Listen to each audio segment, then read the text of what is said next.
What's your name? What do I call you? Does it matter?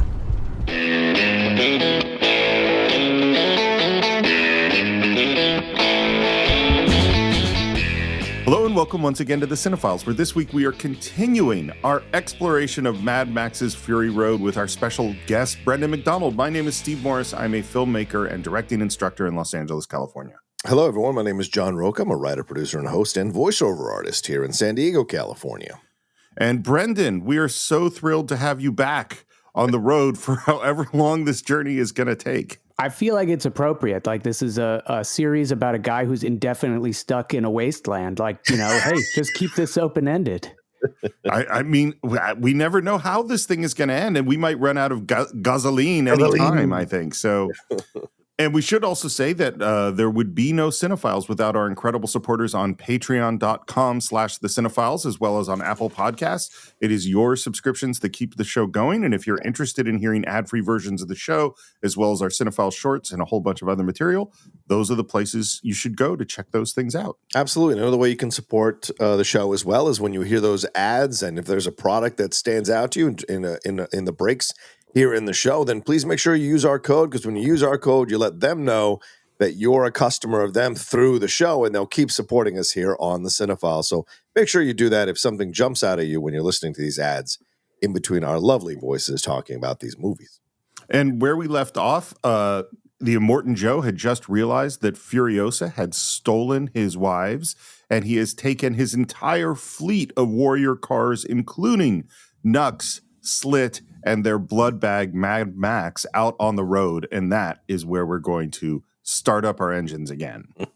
These cars are absolutely remarkable, and they're all real. I mean, we're just got to keep saying it for everyone listening. Like, everything you're seeing, not only did they really build it, but if it has a flamethrower, there are really flamethrowers coming out of these things. Like, this is all real. There's nothing. I mean, there are things that they did to enhance things with CG a little bit, but the basis is really going on. And this is how this all came about. Was the first thing they sent out a word to all the important gearheads around the world saying, hey, do you want to come work on a Mad Max movie? And to be real clear, Mad Max is beloved by gearheads. I mean, this is like, like among the ultimate car movies. Maybe people talk about Fast and Furious this way, but I actually don't think so in a lot of ways. I don't think anything has quite the reputation. So all the greatest auto guys in the world came to Sydney, and they start building. And again, same rules that they have for the props. Everything has to be found. Everything has to have a story. Everything has to have beauty and have multiple purposes. That's another thing they talked about, was things had to have more than one use. And then the other thing that I loved is then when they are on the set and the War Boys show up, is that George would walk up to the War Boys who have their car and say, well, how did this car get that scratch? And they would have to come up with the answer. Why did you put this on the steering wheel? And they would have to come up with the answer. So all the War Boys are bonding with their vehicles and have stories and backstories and are involved. And then the War Boys are talking to the mechanics. And as they're developing the stories, they're making changes to the vehicles to more fully fit everything that is. And again, these are characters without lines. Yeah. These are characters. Nobody spent. The only place that I know of where so much attention to detail was put on things that were not necessarily seen is in Lord of the Rings. Lord of the Rings, they did similar things where there's like talking to the Uruk-hai or talking to the horse guys, like they had similar things. But definitely here is, and that attention to detail is part of what makes this movie great.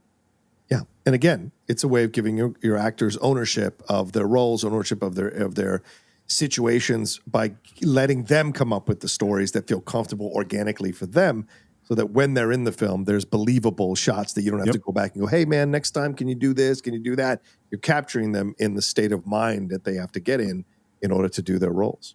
How would it feel for you as an actor to have a director and mechanics and designers coming up to you and asking you about your personal feelings about the car you're about to drive? I got to be honest with you. I don't know how much I would have to say, because I grew up in Virginia around a lot of car heads, stuff up on blocks and a lot of driveways. But I never was much of a car head. For me, does it look like a badass car? Is it black? Is there chrome? And is that engine loud? Then I'm in. And are the tires fat? Everything else, you can add whatever you want inside of it. As long as you check those boxes, I'm happy. So if they were to listen to me as an actor and design a car like that, I'd be incredibly happy to see what they came up with, because there's some wonderfully intelligent people who design these cars for this particular movie. Well, and Brendan, is there a particular, I don't know if you're a car guy, but if you're designing your Mad Max vehicle to go out in the desert and chase Furiosa, what kind of weaponry and vehicle would you like to have? Yeah, I'm very much along the same lines as John. I did not grow up as like a car guy, a gearhead.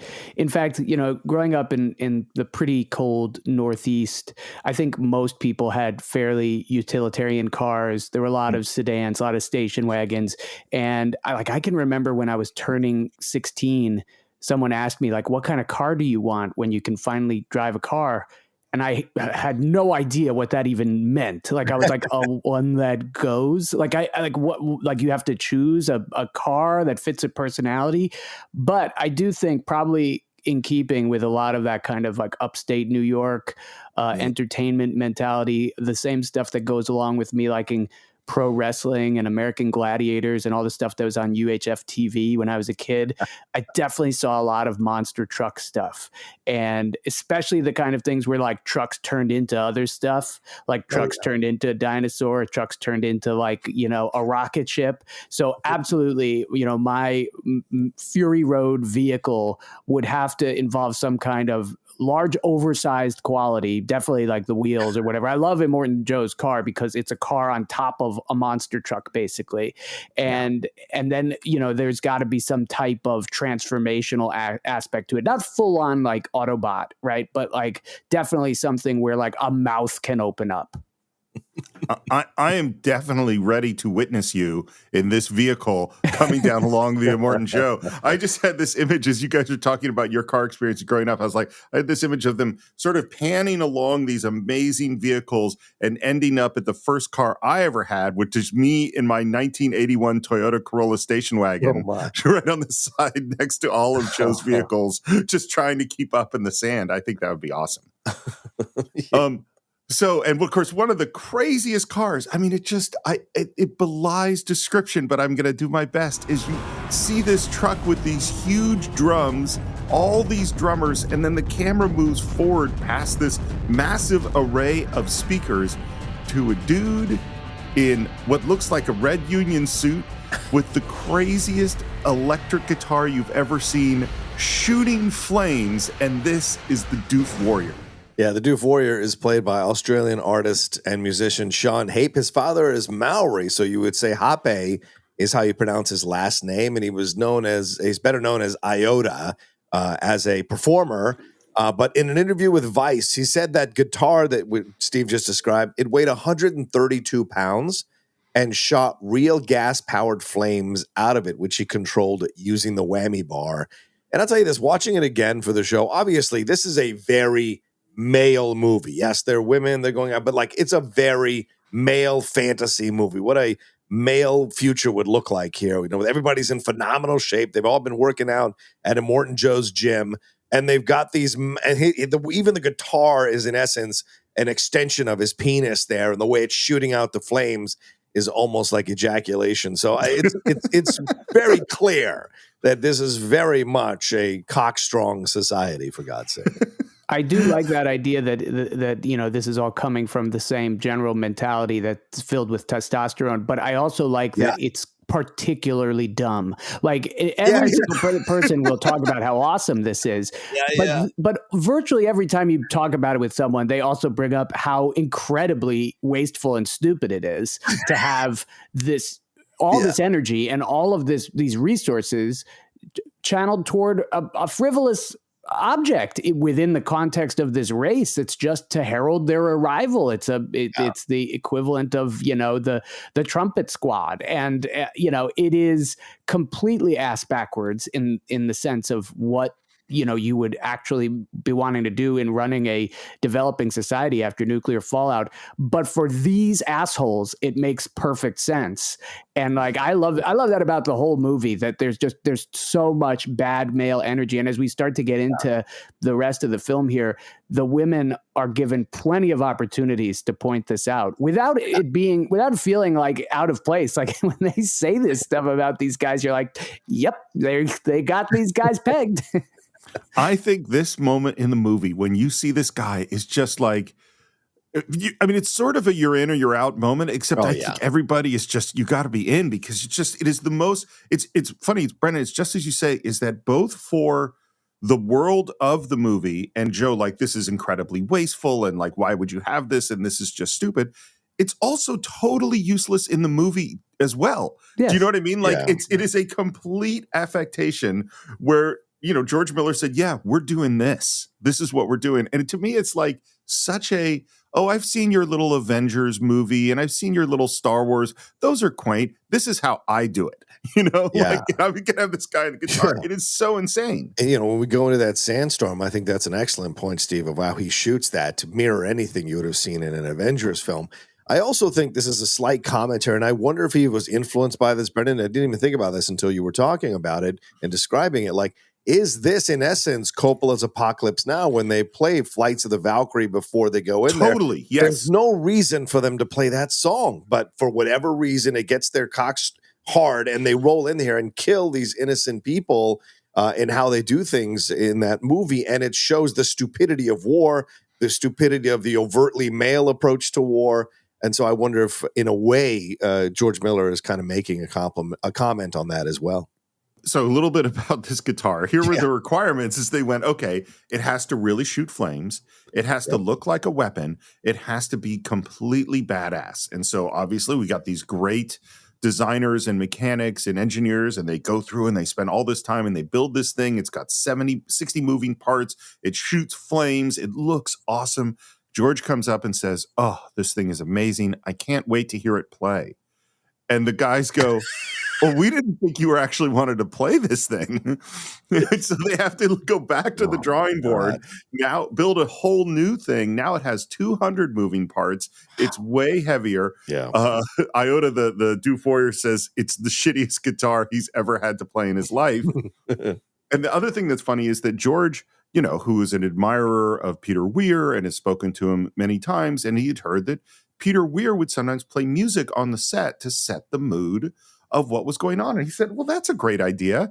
I'm going to have the Doof Warrior shredding electric guitar all day while we're setting things up. I think they made it through one day before they said, please make this stop. We can't concentrate on anything. It's way too intense. And by the way, this car has 64 speakers, and it's air conditioning ducting is what they're using to build those drums. That's the craziness and the massiveness of this whole thing.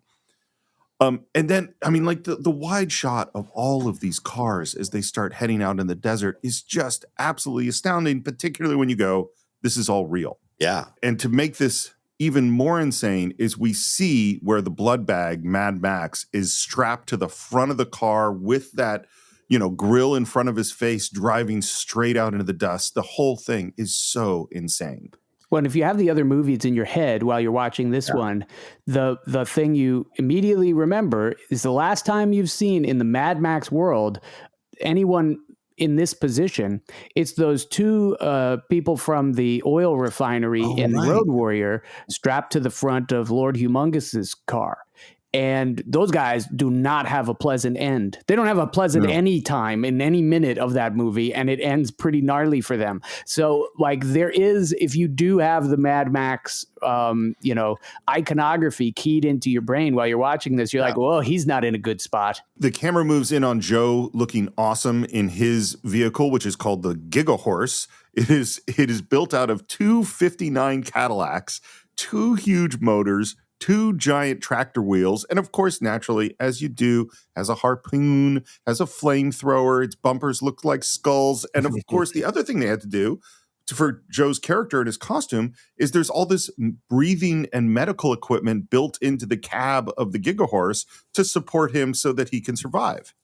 Yeah. Nux pulls up, gives that, gesture salute to Joe. And there's this super quick cut where Joe looks over at him, and the fact that the Immortan Joe looked at Nux. He looked at me! Yeah, again, this commentary of cult, right? This idea of having the cult leader look at you and Slit's up there and go, no, he didn't look at you. He looked at the blood bag. No, he looked straight in my eyes. This whole idea of being favored by the cult leader because you've created a culture where you all are made to feel as small as possible. And so that if a person who is in charge of the cult looks at you, it's a massive deal, right? It makes you even more dedicated to the madness of his plans here. And so, again, just a commentary on how he has constructed this society, Immortan Joe, so that everyone is in deference to him and everyone is in awe of him, even though we don't know how he got into this position. And one of the gifts of this movie, it's going to keep doing this throughout action sequences, is it allows for moments like this of, very deep character development, fun moments of levity. I love that the guy's telling him, no, he's looking at the horizon. It's such a dick move. But all of these things layer on top of each other and they keep happening. It's not just at the beginning of the movie here in the first chase. It happens throughout. Well, and I am not saying that this is a political movie, but we're certainly having a lot of conversations right now about young men and young men being lost in our society and grabbing onto powerful figures that they're trying to follow to figure out who they're supposed to be. And that is clearly what's going on in this world. Yeah, riding the coattails of power to find some power in their own lives, for sure. There's something even more potent about it here because it's a literal death cult. These are all, we are told from the get-go, and we're shown with Nux, almost completely petering out without the blood bag being hooked up to him, that he's done. They say, you're out. You're going to be dead pretty soon. And so we know this is a suicide cult essentially because of the short lifespan of these irradiated war boys. And I do think that turns it immediately into a more intense situation of cult-like hero worship where you're like, and you're going to get to it in a moment where you explicitly see it in action and you're like, oh, that's what kind of bad guys we're up against here. This is suicide bombers. I am awaited in Valhalla! And Nux floors it, and I'm telling you, that shot of Max going forward towards the camera, it is so visceral. You could just feel how exposed he is, how uncomfortable it is. It just really hurts to look at. Yeah, I got to imagine that this is why, Tom was so upset about the whole process, Tom Hardy, because he said he was a terror to work with on set, and he admitted it. Apologized to George Miller after he saw the movie because he said he couldn't see the movie that George Miller was making. He couldn't see it. And certainly putting yourself in these physically demanding positions, like having your shoulders yanked in such a way, you kind of want to know why you're putting your body in this position. So when you're seeing these shots, I think you can understand to a degree the frustration Tom Hardy must have had on set. Not that I condone whatever arguments he may have had. It's more a matter of understanding why he was in that state of mind. So it's this whole sequence is very brutal what they put him through physically. So I am definitely not in favor of anyone acting disrespectfully or rudely. I like people to be team players and all that.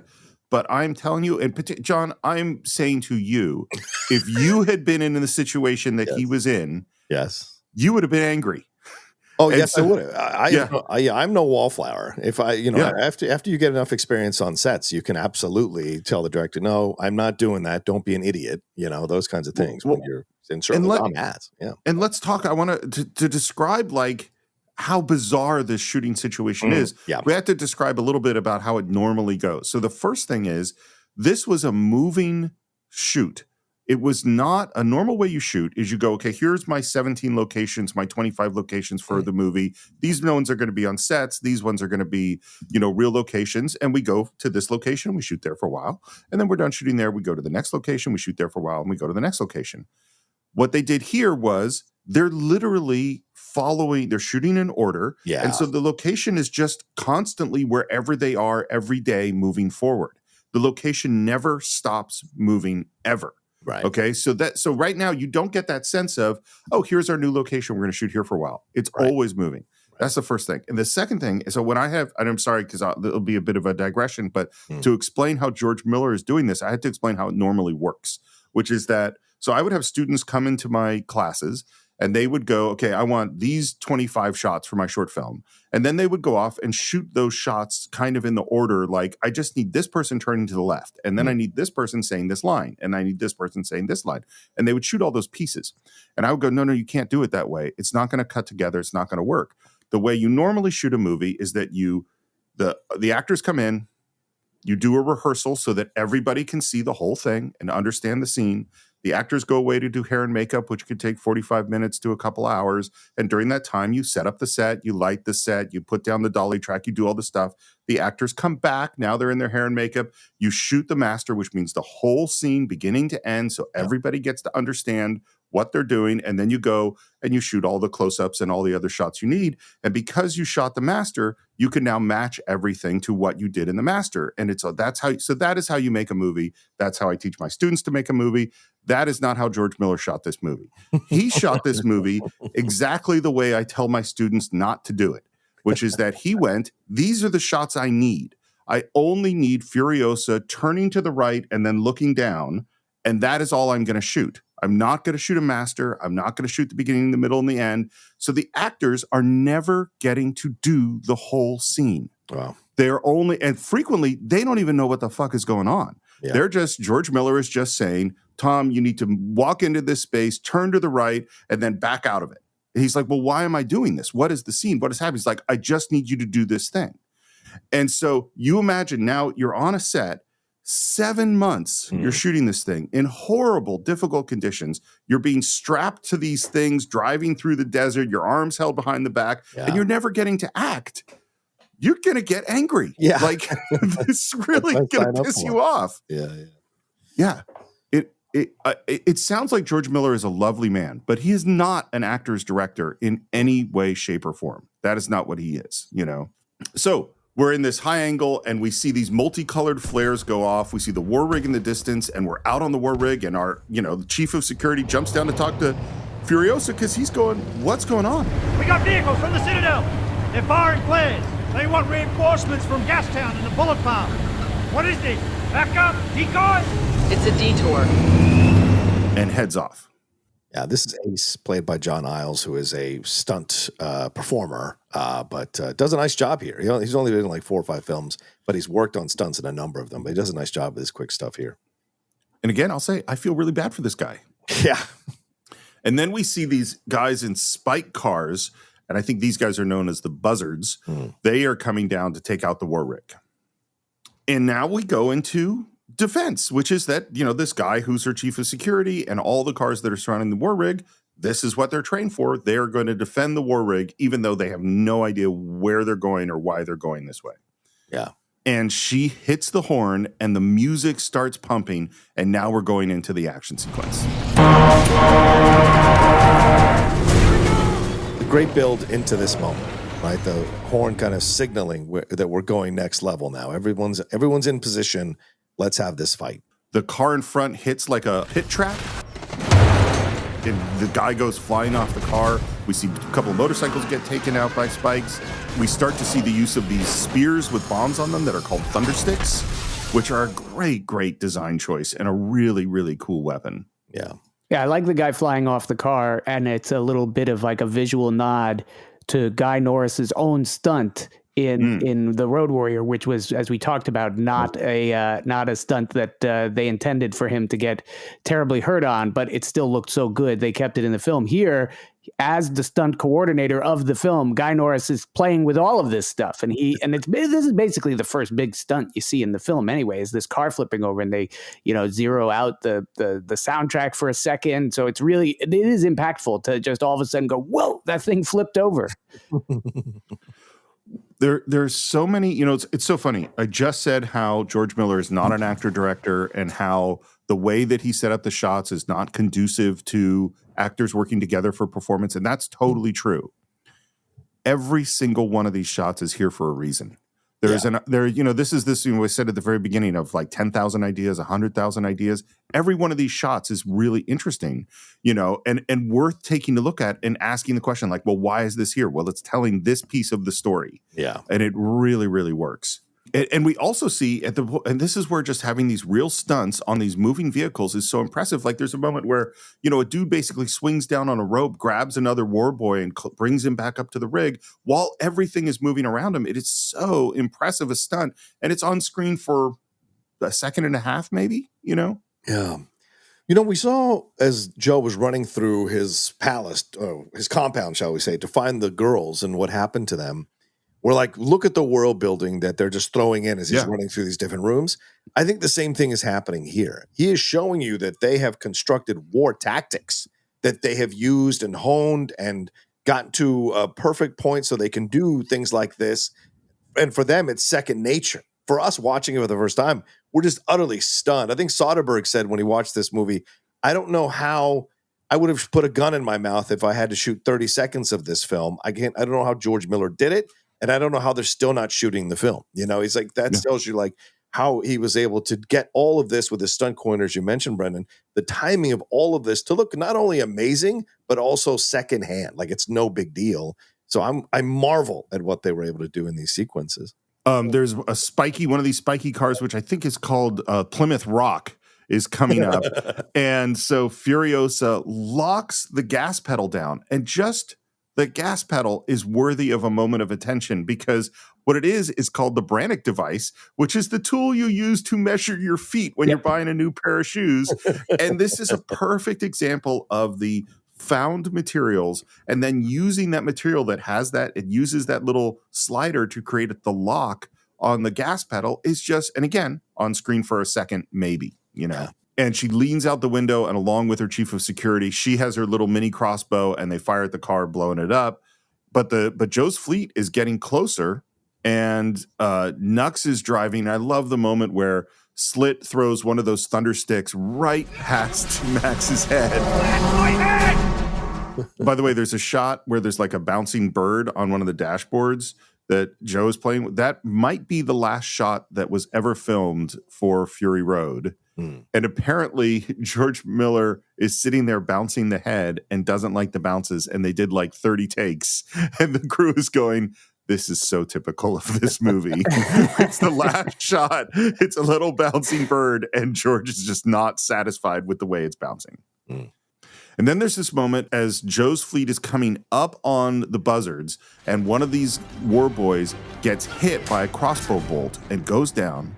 Everything goes silent. And Nux yells, Get up! You can do it! And we see this guy rise up almost like from the dead with one bolt through his face, another through his chest.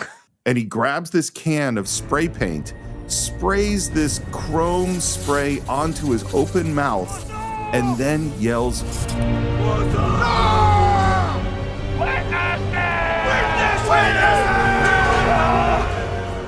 What are you thinking when you see, even before we get to the next moment, what are you thinking when this guy sprays his mouth?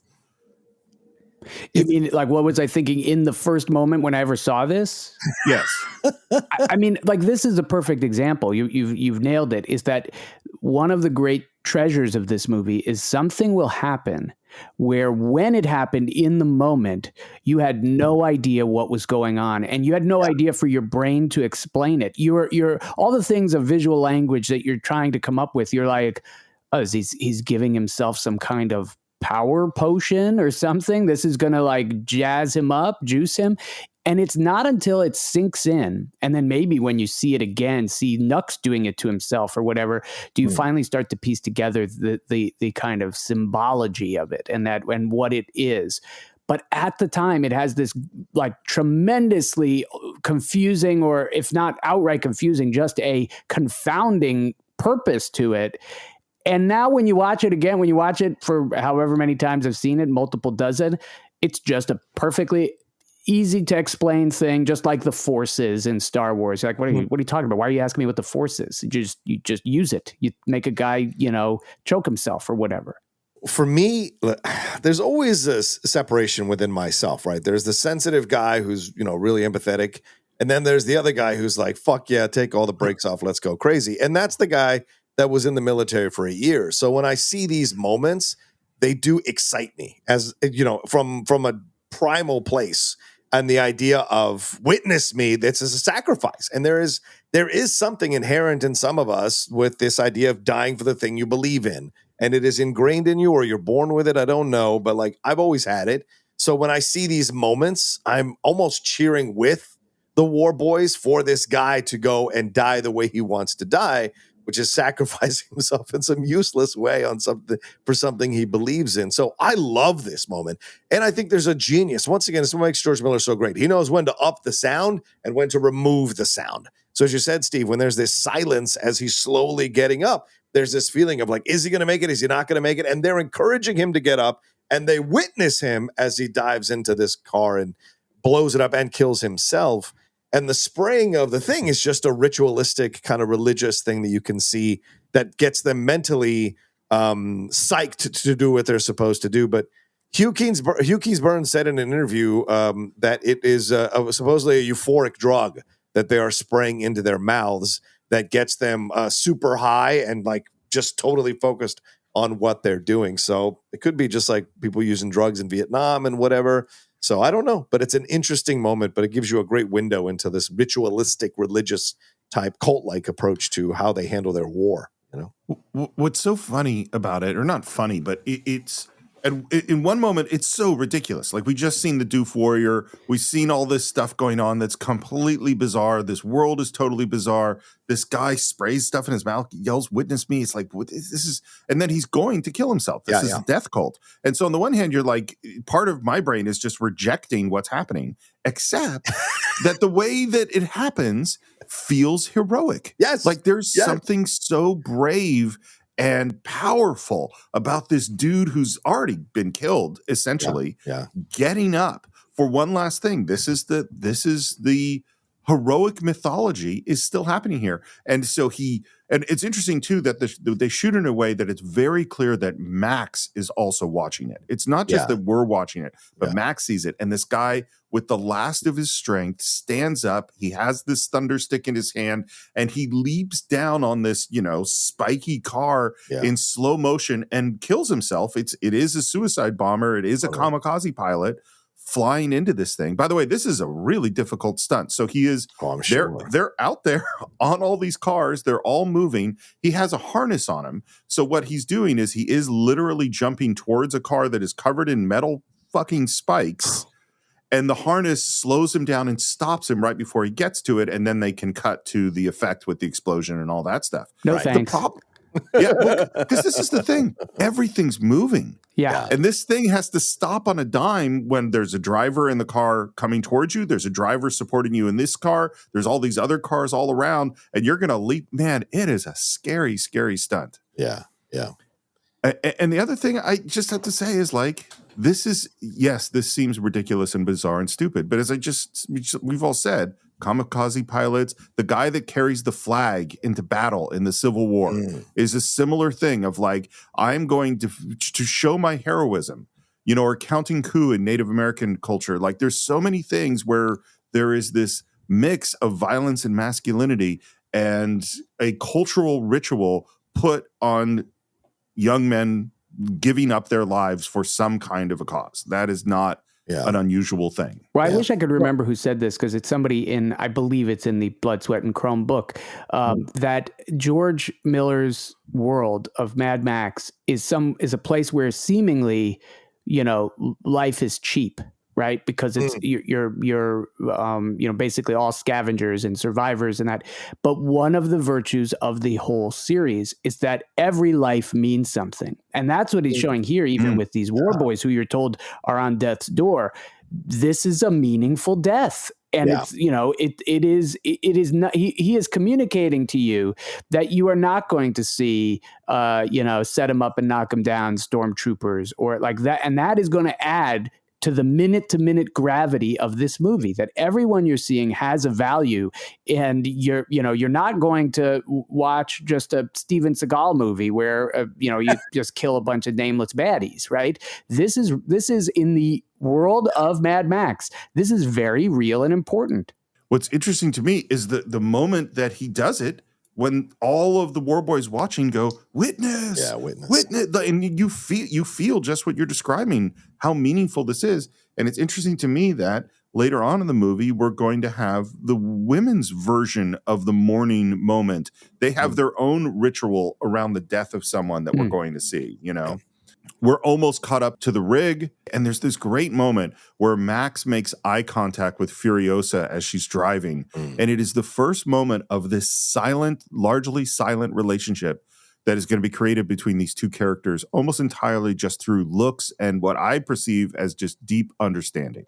Warrior to warrior. There's a look that they know each other in a way. At the same moment, we see these figures moving along the bottom of the war rig. Then we see this little glimpse of white fabric. And this is, of course, our first glimpse of the wives. We can't breathe down there! Stay out of sight! And now we see that one of these spiked trucks has this spinning blade that's coming towards Furiosa's door. Just one more bit of craziness in this thing. And that spinning blade that spins around, it actually cuts off the thing above Max's head. So it almost cuts Max's head off. It takes off the skull, right? It takes off the skull and goes down and explodes. The skulls go into the other rig and explode the rig behind them. So, well, everything's got to explode. I mean, why not have some more explosions? Sure. I just want to add to your descriptions, that's all. And back with Joe, Rictus yells, She thinks we're stupid! She thinks she can lose us in the air! And then we cut back and we see that the war rig and all these other cards are heading into this absolutely ridiculous looking sandstorm. This is what they showed at Comic-Con. Everything we're about to see in the sandstorm, they showed this clip at Comic-Con. And was it fully produced at that point? All the way up until the last, the quiet moment. Like, so everything that happens inside there is what they showed us. Oh, so like, it was full effects and everything. Yes, it was like 10 to 15 minutes. And it was on, in Hall H a few years ago, they put they added screens so it goes all the way around.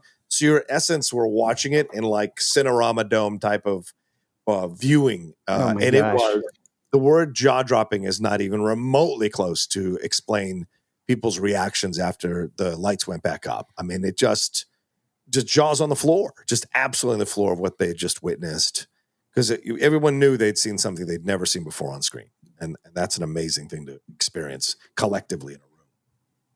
The head of security has started to figure out something's going on. And he comes up and says, Why can't you stop? Again, in this movie, you're never just going to have one thing happening.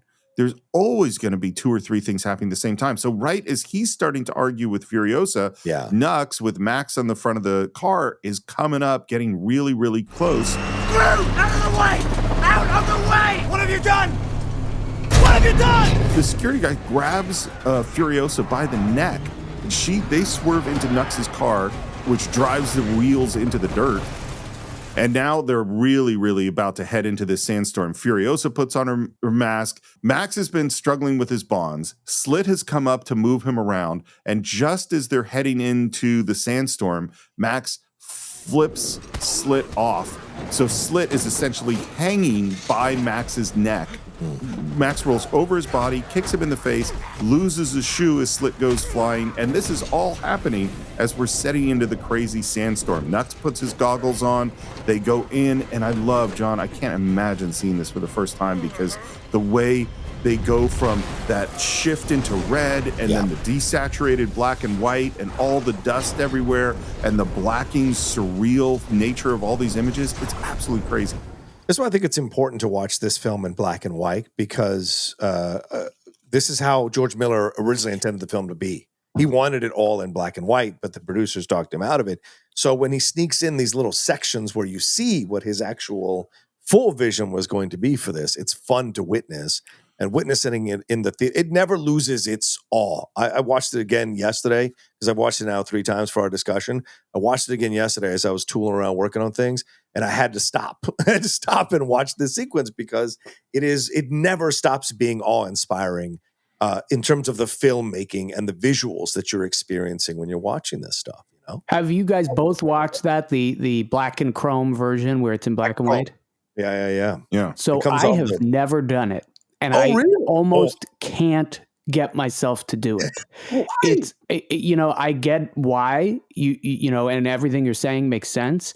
And I have watched movies, done, movies that are not in black and white, having the color taken out of them. And usually for particular exercises, like, have you ever seen that Steven Soderbergh edit of Raiders of the Lost Ark where he took the color out and he put the Social Network soundtrack under it?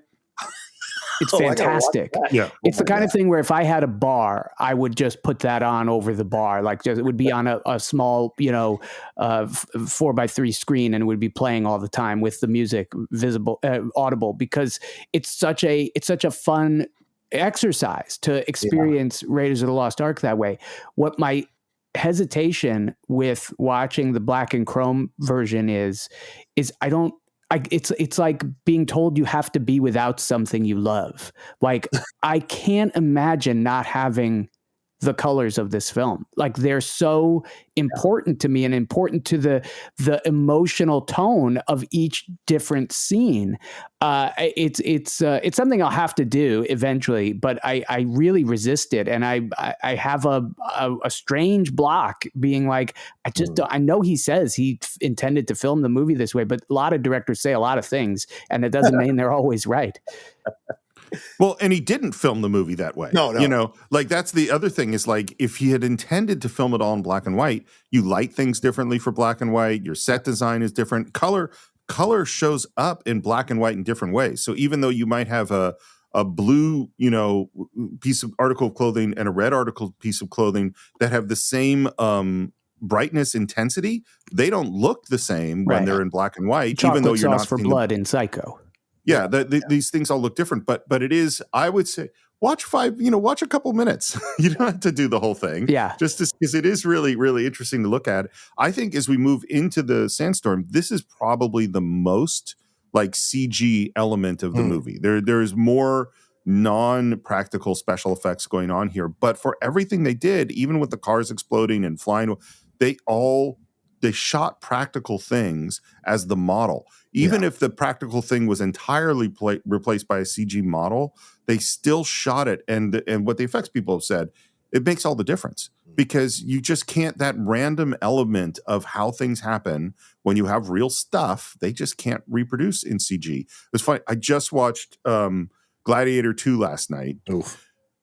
And it was whatever. And it just was, there were so many sequences where I was like, yeah, this is a big, beautifully done CG action sequence. And that's what it looks like. Mm-hmm. And it's well done. Right. But it ain't Mad Max, He would have never had those fake baboons in there. But anyway. Oh, the baboons is just. Yeah. Yeah. Maybe we'll do a short about Gladiator 2. Sure. The moment as Nux is driving and we see like the twister and then the car exploded, the people like pulled up into the storm and disappear. It's all crazy. So many. To have a body fly off the hood of the car. I mean, it's just so smart in how that's done. Showing you first that it's out there in the visuals of the sky so you can marvel at it, and then bringing it right into your face by having that body slam into the car right by the frame as the war boy screams. It's genius. The score does some really interesting things here too that you're not really expecting at this time. And this, I don't know a ton about this guy, Junkie XL, who did the score for this film. But you're watching up to this point, and if you knew, they don't show his name at the beginning of the credits, but if you knew this soundtrack is by someone named Junkie XL, you'd be understanding of the kind of the forward momentum that each of these scenes have because of the propulsive nature of the music. Of course, then once the Doof Warrior shows up, it's all of a piece. But there's some lovely like orchestral strings in this moment, and the kind of the nature of how this sounds differently when you head into this void of the sandstorm is really drawn out beautifully by the score. So I'll give you a little bit because you asked, and Junkie XL is a producer who's been working for a while now, and he's from the Netherlands, but he did that remix of that Elvis song, A Little Less Conversation, A Little More Action. That was the kind of announcement of Junkie XL. Then he started doing some scores recently. He did Zack Snyder's Justice League. He did BVS, Dawn of Justice. He did Fury Road, Deadpool, Tomb Raider, Alita, Battle Angel, Terminator, Dark Fate, the Sonic the Hedgehog film. So yeah, he kind of was just a music producer and then slowly but surely moved his way into scores kind of like Danny Elfman and others who've come before. So yeah, his scores certainly have have characteristics, and you can tell by the movies that he does the scores for. And certainly he's hooked up with Zack Snyder for the last few years. So Max is hanging onto the back of Nux's car. Nux is looking around at all this insanity and says, Oh, what a day! What a lovely day! He's happy. I think he's happy that everyone else is dying and he's staying alive. Like, and that's as close to a fly. catchphrase for this movie, right? Like, Yeah. would we agree? Like that's the line that you would put as a caption under like you're going to show this movie as a special screening somewhere, right? I think it's because in his worldview, it's like he is heading towards the perfect Valhalla death. You know. Yeah, this is like literally out of the storybooks, out of the mythology. That's what he is right now. And he reaches down, and he opens up these valves. Again, we don't quite know what he's doing, but there's this liquid pouring onto the floor, and Max is watching from behind as this is happening. I am the man who grabs the sun, riding to Valhalla! And he turns to Max and goes, Witness me, blood me! Which again, the storytelling is so good because this is why Max had to watch the witness me moment with the other guy. It was important not just that we saw it. It was important that we saw Max seeing it so that now when Nux says witness me to him, he knows what's about to happen. It's also very sad that Nux needs at least one witness for this ritual to be complete. And the last thing remaining for him is this tethered mutt that he has hooked up to his car. And he sprays the chrome on his mouth, yells, Witness! Just as Max punches through the window, grabs Nux. The car is now totally filled with liquid. Nux is lit aflame. I live, I die, I live again! And Max dives forward through the roof, grabs the flare before Nux can throw it, just as Furiosa floors the war rig, slamming into the car, totally wrecking it, bodies flying everywhere. The war rig drives off, and we are left with just the flare as we fade to black. And that's exactly what they showed. Everything right until the flare going black. It's amazing. So one more thing to add on the spraying of the things. George Miller says that he was inspired to do some ritual like this by Australian filmmaker David Bradbury's 1981 Vietnam War documentary Frontline. I don't know if you've seen this one, Steve. I remember seeing this as a kid. But apparently, because the Cambodian soldiers prepared for battle by suspending small jaded figures of Buddha from their mouths with little straps. So that was their ritual to protect them and to get them to keep fighting when they went into war. So that influenced him doing some sort of chrome thing into their mouths. So it's genius little things like this. So as that flare goes out, and you get the first moment of the movie to catch a breath. You literally are sitting in darkness for 2-3 seconds. If you are watching this movie and you press the remote so you can see the time that has elapsed, we are at exactly 30 minutes. Wow. And this is going to come up at the 1 hour mark. It's going to come up at the 90-minute mark. And I'm watching this movie, and each time these moments happen, I pressed the remote and I saw that we were at 30-minute intervals. And all I could think about was the fact that the genesis of this film was through George Miller developing a Mad Max television series. And I really do think he structurally had half-hour chunks in his brain. Now, I brought this theory up to my co-host on the WTF Plus bonus feed, Chris Lopresto. And Chris, who decided when he heard we were watching this to watch all the Mad Max movies, he said something that jostled my theory a little bit. Okay. He said, Brendan, that happens in all the movies. Oh, wow. In all of the movies. He said, I noticed it before you even said anything to me. I was watching all the films and they work at 30-minute intervals. You can set your clock to it. That individual things change. He's in, Bartertown up until the 30-minute mark. He is in the, village with the children up until the 1 hour mark. Like all of these things are happening at 30-minute intervals. And I do think that probably is one of those things that, as you talked about last time, Steve, George Miller had to learn while sitting there cutting the first Mad Max, where he had minimal amounts of footage to his availability and was assembling the movie in a substandard way, he thought, and was learning as he did it, what do I need to do the next time to prevent this from happening?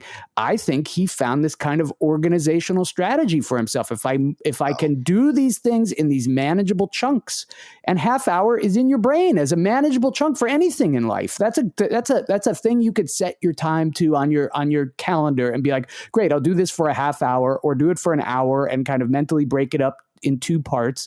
It's really fascinating how the movie keeps this clock. It's funny. I will reject your that it's connected to the TV thing idea, because it had to be an hour show. So and an hour show means it's like 47 minutes of material. Like the 30 minute doesn't, and the fact that it's exactly 30 minutes is crazy. But this is classic 3-act structure. Mm-hmm. Like this is like because at this moment is the transition. A, it's our first rest.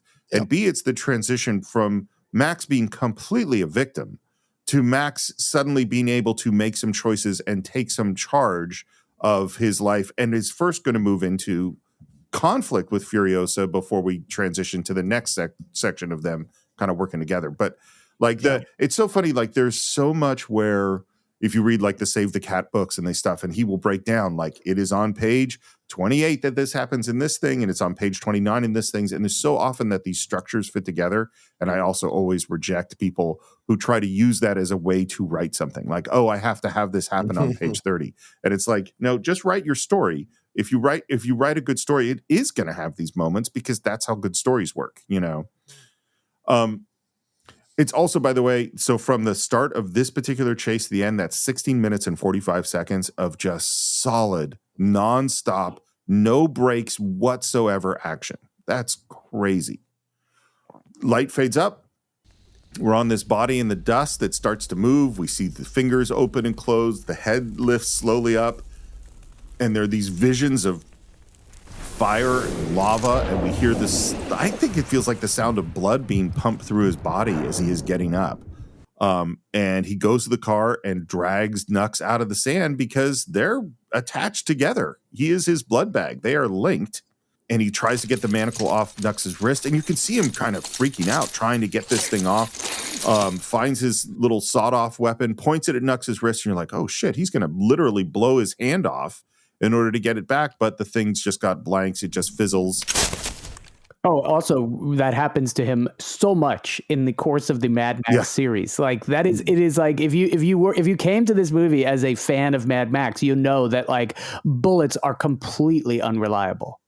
Yeah, that's right. He sees the war rig in the distance, and then we cut to Furiosa, who is banging on the dusty exhaust. Max is carrying Nux's body and a car door, because it's all attached together up to the war rig. Again, still having these sort of vision moments where there's things going on where he's not quite sane. And right after this moment of not quite sane, he comes around the corner, around the war rig, and sees these women dressed in white, hosing themselves off. And the contrast between everything we've been through up to this moment and these beautiful women bathing in front of him is a remarkable movie moment. I remember when I first saw this, the first 2 times I saw this in the theater, which were very close to the opening, like maybe opening day and then like 5 days after opening day. So people were seeing it for the first time. It wasn't a large group of people who had seen it multiple times at that point like I had. And both times this got a huge laugh. Like it was like a moment of catharsis for the whole audience who had just been riding on this, insane roller coaster for a half hour. And then the visual tableau here of something that's like out of a Cinemax movie did land as a joke for everyone in the theater. And because they're so bright in the colors and the angelic look compared to what you see, what we've seen before in this post-apocalyptic wasteland, it jars you for a moment. And I think it's almost like an uncomfortable laugh, an "are we safe" laugh, where are we going to next kind of laugh. And it also fits George Miller's approach to this, because I think this is the most gorgeous of all the Mad Max films in terms of the look and the beauty. And Miller said he wanted that to be the case this time around with what he was able to do, because he felt that people in the post-apocalyptic world would try to grab onto any semblance of beauty they could find. And so seeing these women stand there in these flowing white robes is an example of that. And so, yeah, I kind of love that as all of a sudden jarring change from what we've just witnessed. Well, and connected to something that you said, Brandon, in the first part is this is mythical. This is a mythical moment. You know, this is Moses coming out of the desert. This is like that moment of, you know, you're dying of thirst, and here you're at the oasis, and here is the beautiful, you know, it could come right out of the Odyssey or something. You know, that's how this feels. So as you would imagine, every beautiful actress, model, singer, dancer in the world auditioned for these parts, including Rihanna auditioned for the wives. Wow. Jennifer Lawrence auditioned to be one of the wives. Wow. Margot Robbie was almost cast as one of the wives, but she ended up booking Wolf of Wall Street like right around this exact same time, and so she ended up not being in it. They had, again, these women were on set for 7 months, largely to just sit in the back of the war rig. They had extensive time in workshops and rehearsals, and because they were so different from the war boys and the stuntmen and everybody else, they really had to become a unit. And they were in this town in the middle of Namibia that wasn't particularly safe. They had to kind of hang out together and really depend upon each other. And they came from a lot of different realms, and they had to come up with ways of communicating because they don't have a lot of lines. That was made out of body language and eye connection and all that stuff they had to find. And because they were there for 7 months, they had time to find all that. Yeah, and all 5 of these actresses at the time are up-and-coming actresses, some known already as models, but mostly up-and-comers. And, of course, there's a double Nepo baby in one of these, but like they're all kind of in this group. But you know that Furiosa is in essence the leader. So what are the 5 separate roles you're going to play in this group? So that, like you said, Steve, you're not going to have a lot of dialogue, but you're going to have moments to react to things. So you've got to create what your character is within the group individually and in context with the group as you react to things that are happening throughout the movie. So yeah, it's really smart. And I think they chose 5 fantastic actresses to play these roles. So clearly they had their pick of the litter, so to speak. So, and before we get to the individual wives, one more thing to say as we watch them hosing themselves down is we're shooting in the desert. And so a lot of people thought, hey, well, I'm going to bring my bathing suits and my shorts and my warm weather clothes because obviously it's going to be so hot. Not so fast. No. They had the full range of temperature in Namibia. Definitely there were days where it was really, really hot, like burn you to a crisp kind of hot. And there were also days, and this day was one of them, where it was like 40 degrees. It is freezing cold as they're pouring water on each other. They're shivering between takes. They have warm parkas. They have hot water bottles. And they had, big fire drums to warm up between takes. They're dancing between takes, keep their body moving. And then, okay, time to roll camera, take all that stuff off, and get poured with water in 40-degree weather. This stuff is brutal. Yeah. Max is watching them. He tosses Nux off his shoulder. They all look up. He's got his gun on them. And we see at this last thing we see is one of the wives is cutting off one of their chastity belts with Joe's symbol and the teeth at the crotch. And I think, again, that is an amazing prop / costume piece. And it tells you a lot about the culture, right, just from that shot. Yes. 2 things. It tells you, one, that they've been branded in essence by him by having that logo on there, but also putting the teeth in the area where you might, if you could get in there to have sex with them or whatever, it would absolutely destroy your penis. So it's in essence not only a possession, but also a warning to everybody else that you will suffer serious damage if you try to have sex with any of my wives. We're not going back. And this comes from the splendid Angharad, who is pregnant, and this is played by Rosie Huntington-Whiteley. Yeah, she's known for her work as a Victoria's Secret lingerie model and just sometime movie actress. She's been modeling since 2003 for like Abercrombie & Fitch, Burberry, Karen Miller, Bloomingdale's, DKNY. She was Sam's love interest in Transformers Dark of the Moon after the issues with Megan Fox there and Michael Bay. And then, of course, in Fury Road, as we see here. But she has been in a relationship since 2010 with one of our favorite action stars, Jason Statham. So they've been together for quite a time. And her great-great-grandfather was the first Baronet of Grimley, Sir Herbert Huntington-Whiteley. So she comes from very, very strong stock there. Wow. And she's gorgeous and beautiful to look at. And making one of them pregnant, I think is so smart to up the stakes of what's going on here. You know? And I feel like she was really, of the five, the only one who was truly known when this came out. I mean, and not widely known, but like I knew who she was. I remembered her from the Transformers film and like noticed her name in the credits, you know, when it was, when I saw the you know, press notes of the movie. So I knew who she was. I did not have any knowledge of the remaining four at the time. And of course, obviously that would change after this movie. She has such a stately dignity to her, in addition to being stunningly beautiful. And that's, you know, each one of them have their own character, as you said. Yeah. And the other thing, the storytelling is so good because you see the water flowing out of that hose and you see Max look at it and you realize just how damn thirsty he must be. He wants Splendid to bring him the hose, which she does, and he just pours that hose into his face as he's drinking. And again, great storytelling is the little drips of water that end up on Nux that he starts to stir and wake up. There's always so much going on in this movie. Yeah, and I also love that Ingrid is not afraid of him.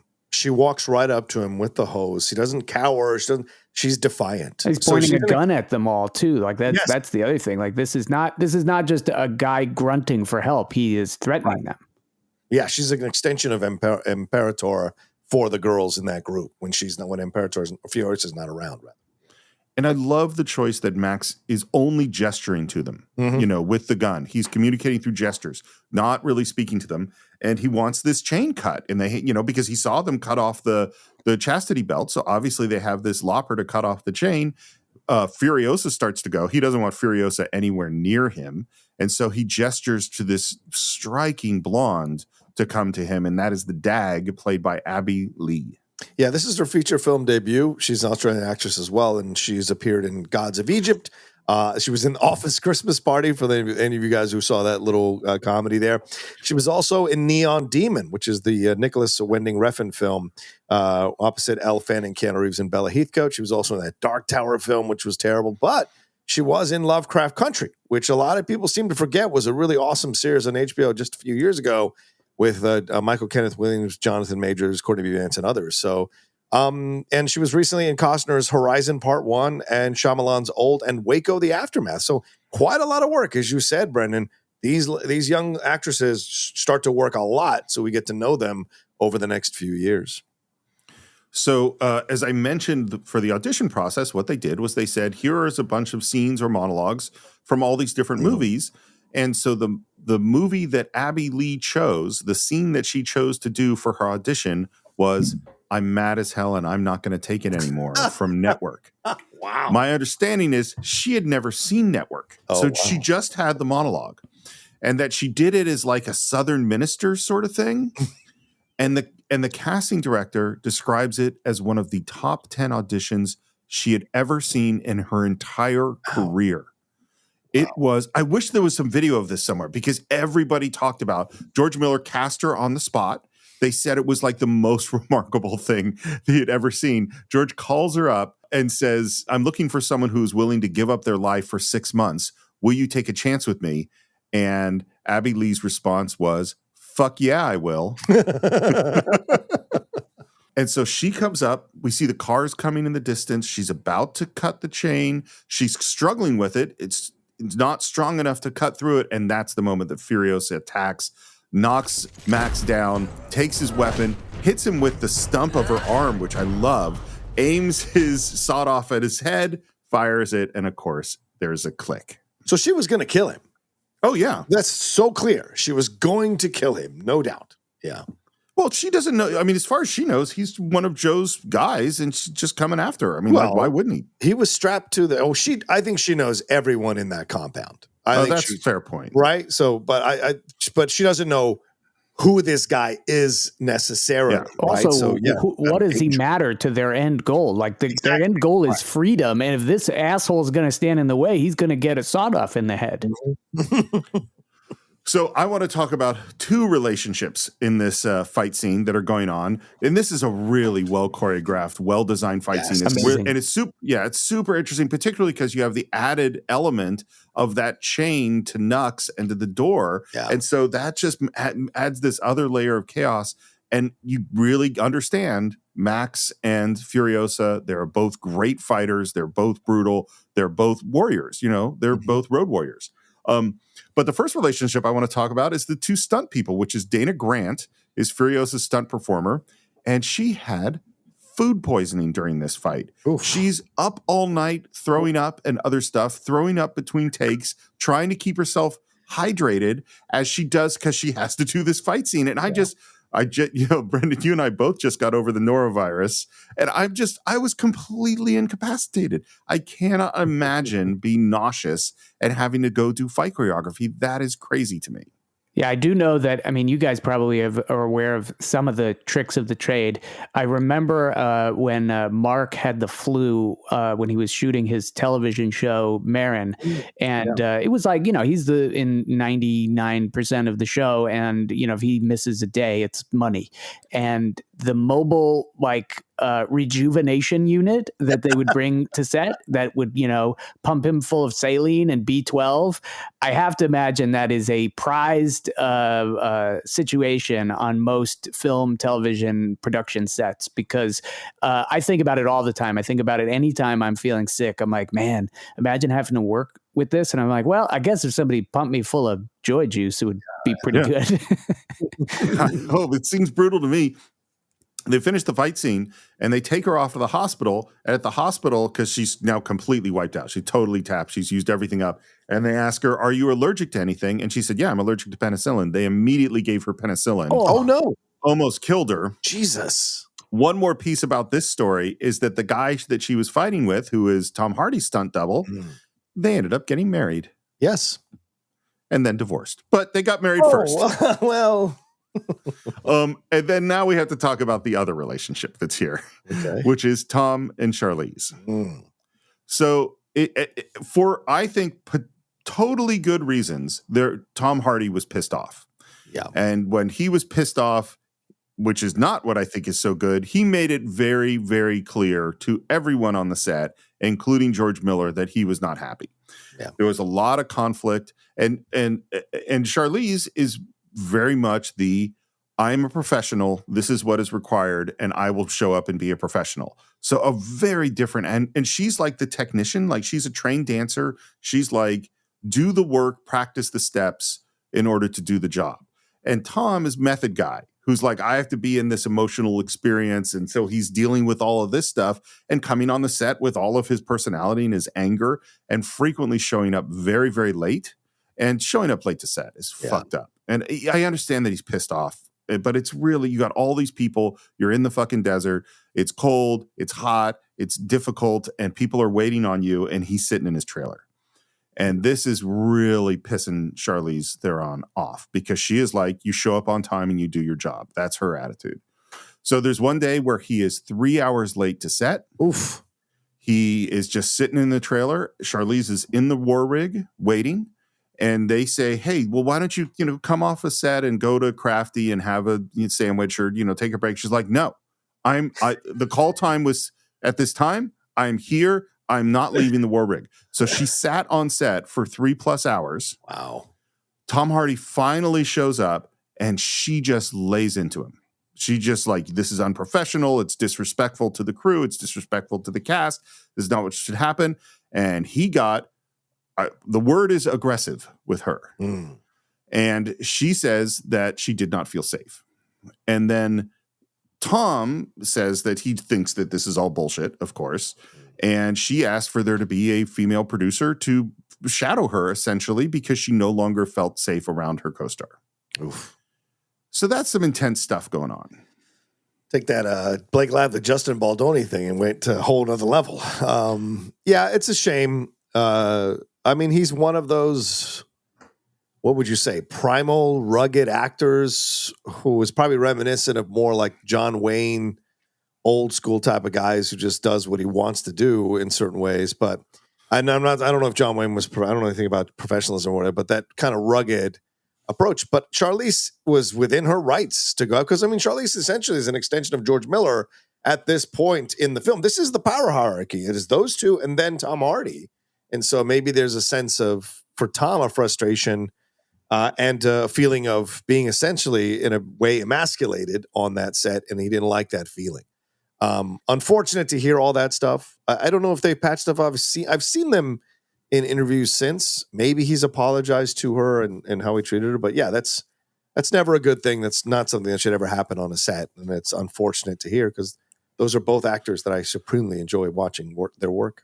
Well, I think even removed from the knowledge of, the behind the scenes conflict, it's interesting that this is coming up now in our discussion, because this was the point when I wrote in my notes, this specific fight scene, I wrote, you can understand why Hardy and Theron thought all of this was horse shit, because it goes back to what you were saying before, Steve, about Miller's way of picking up these shots.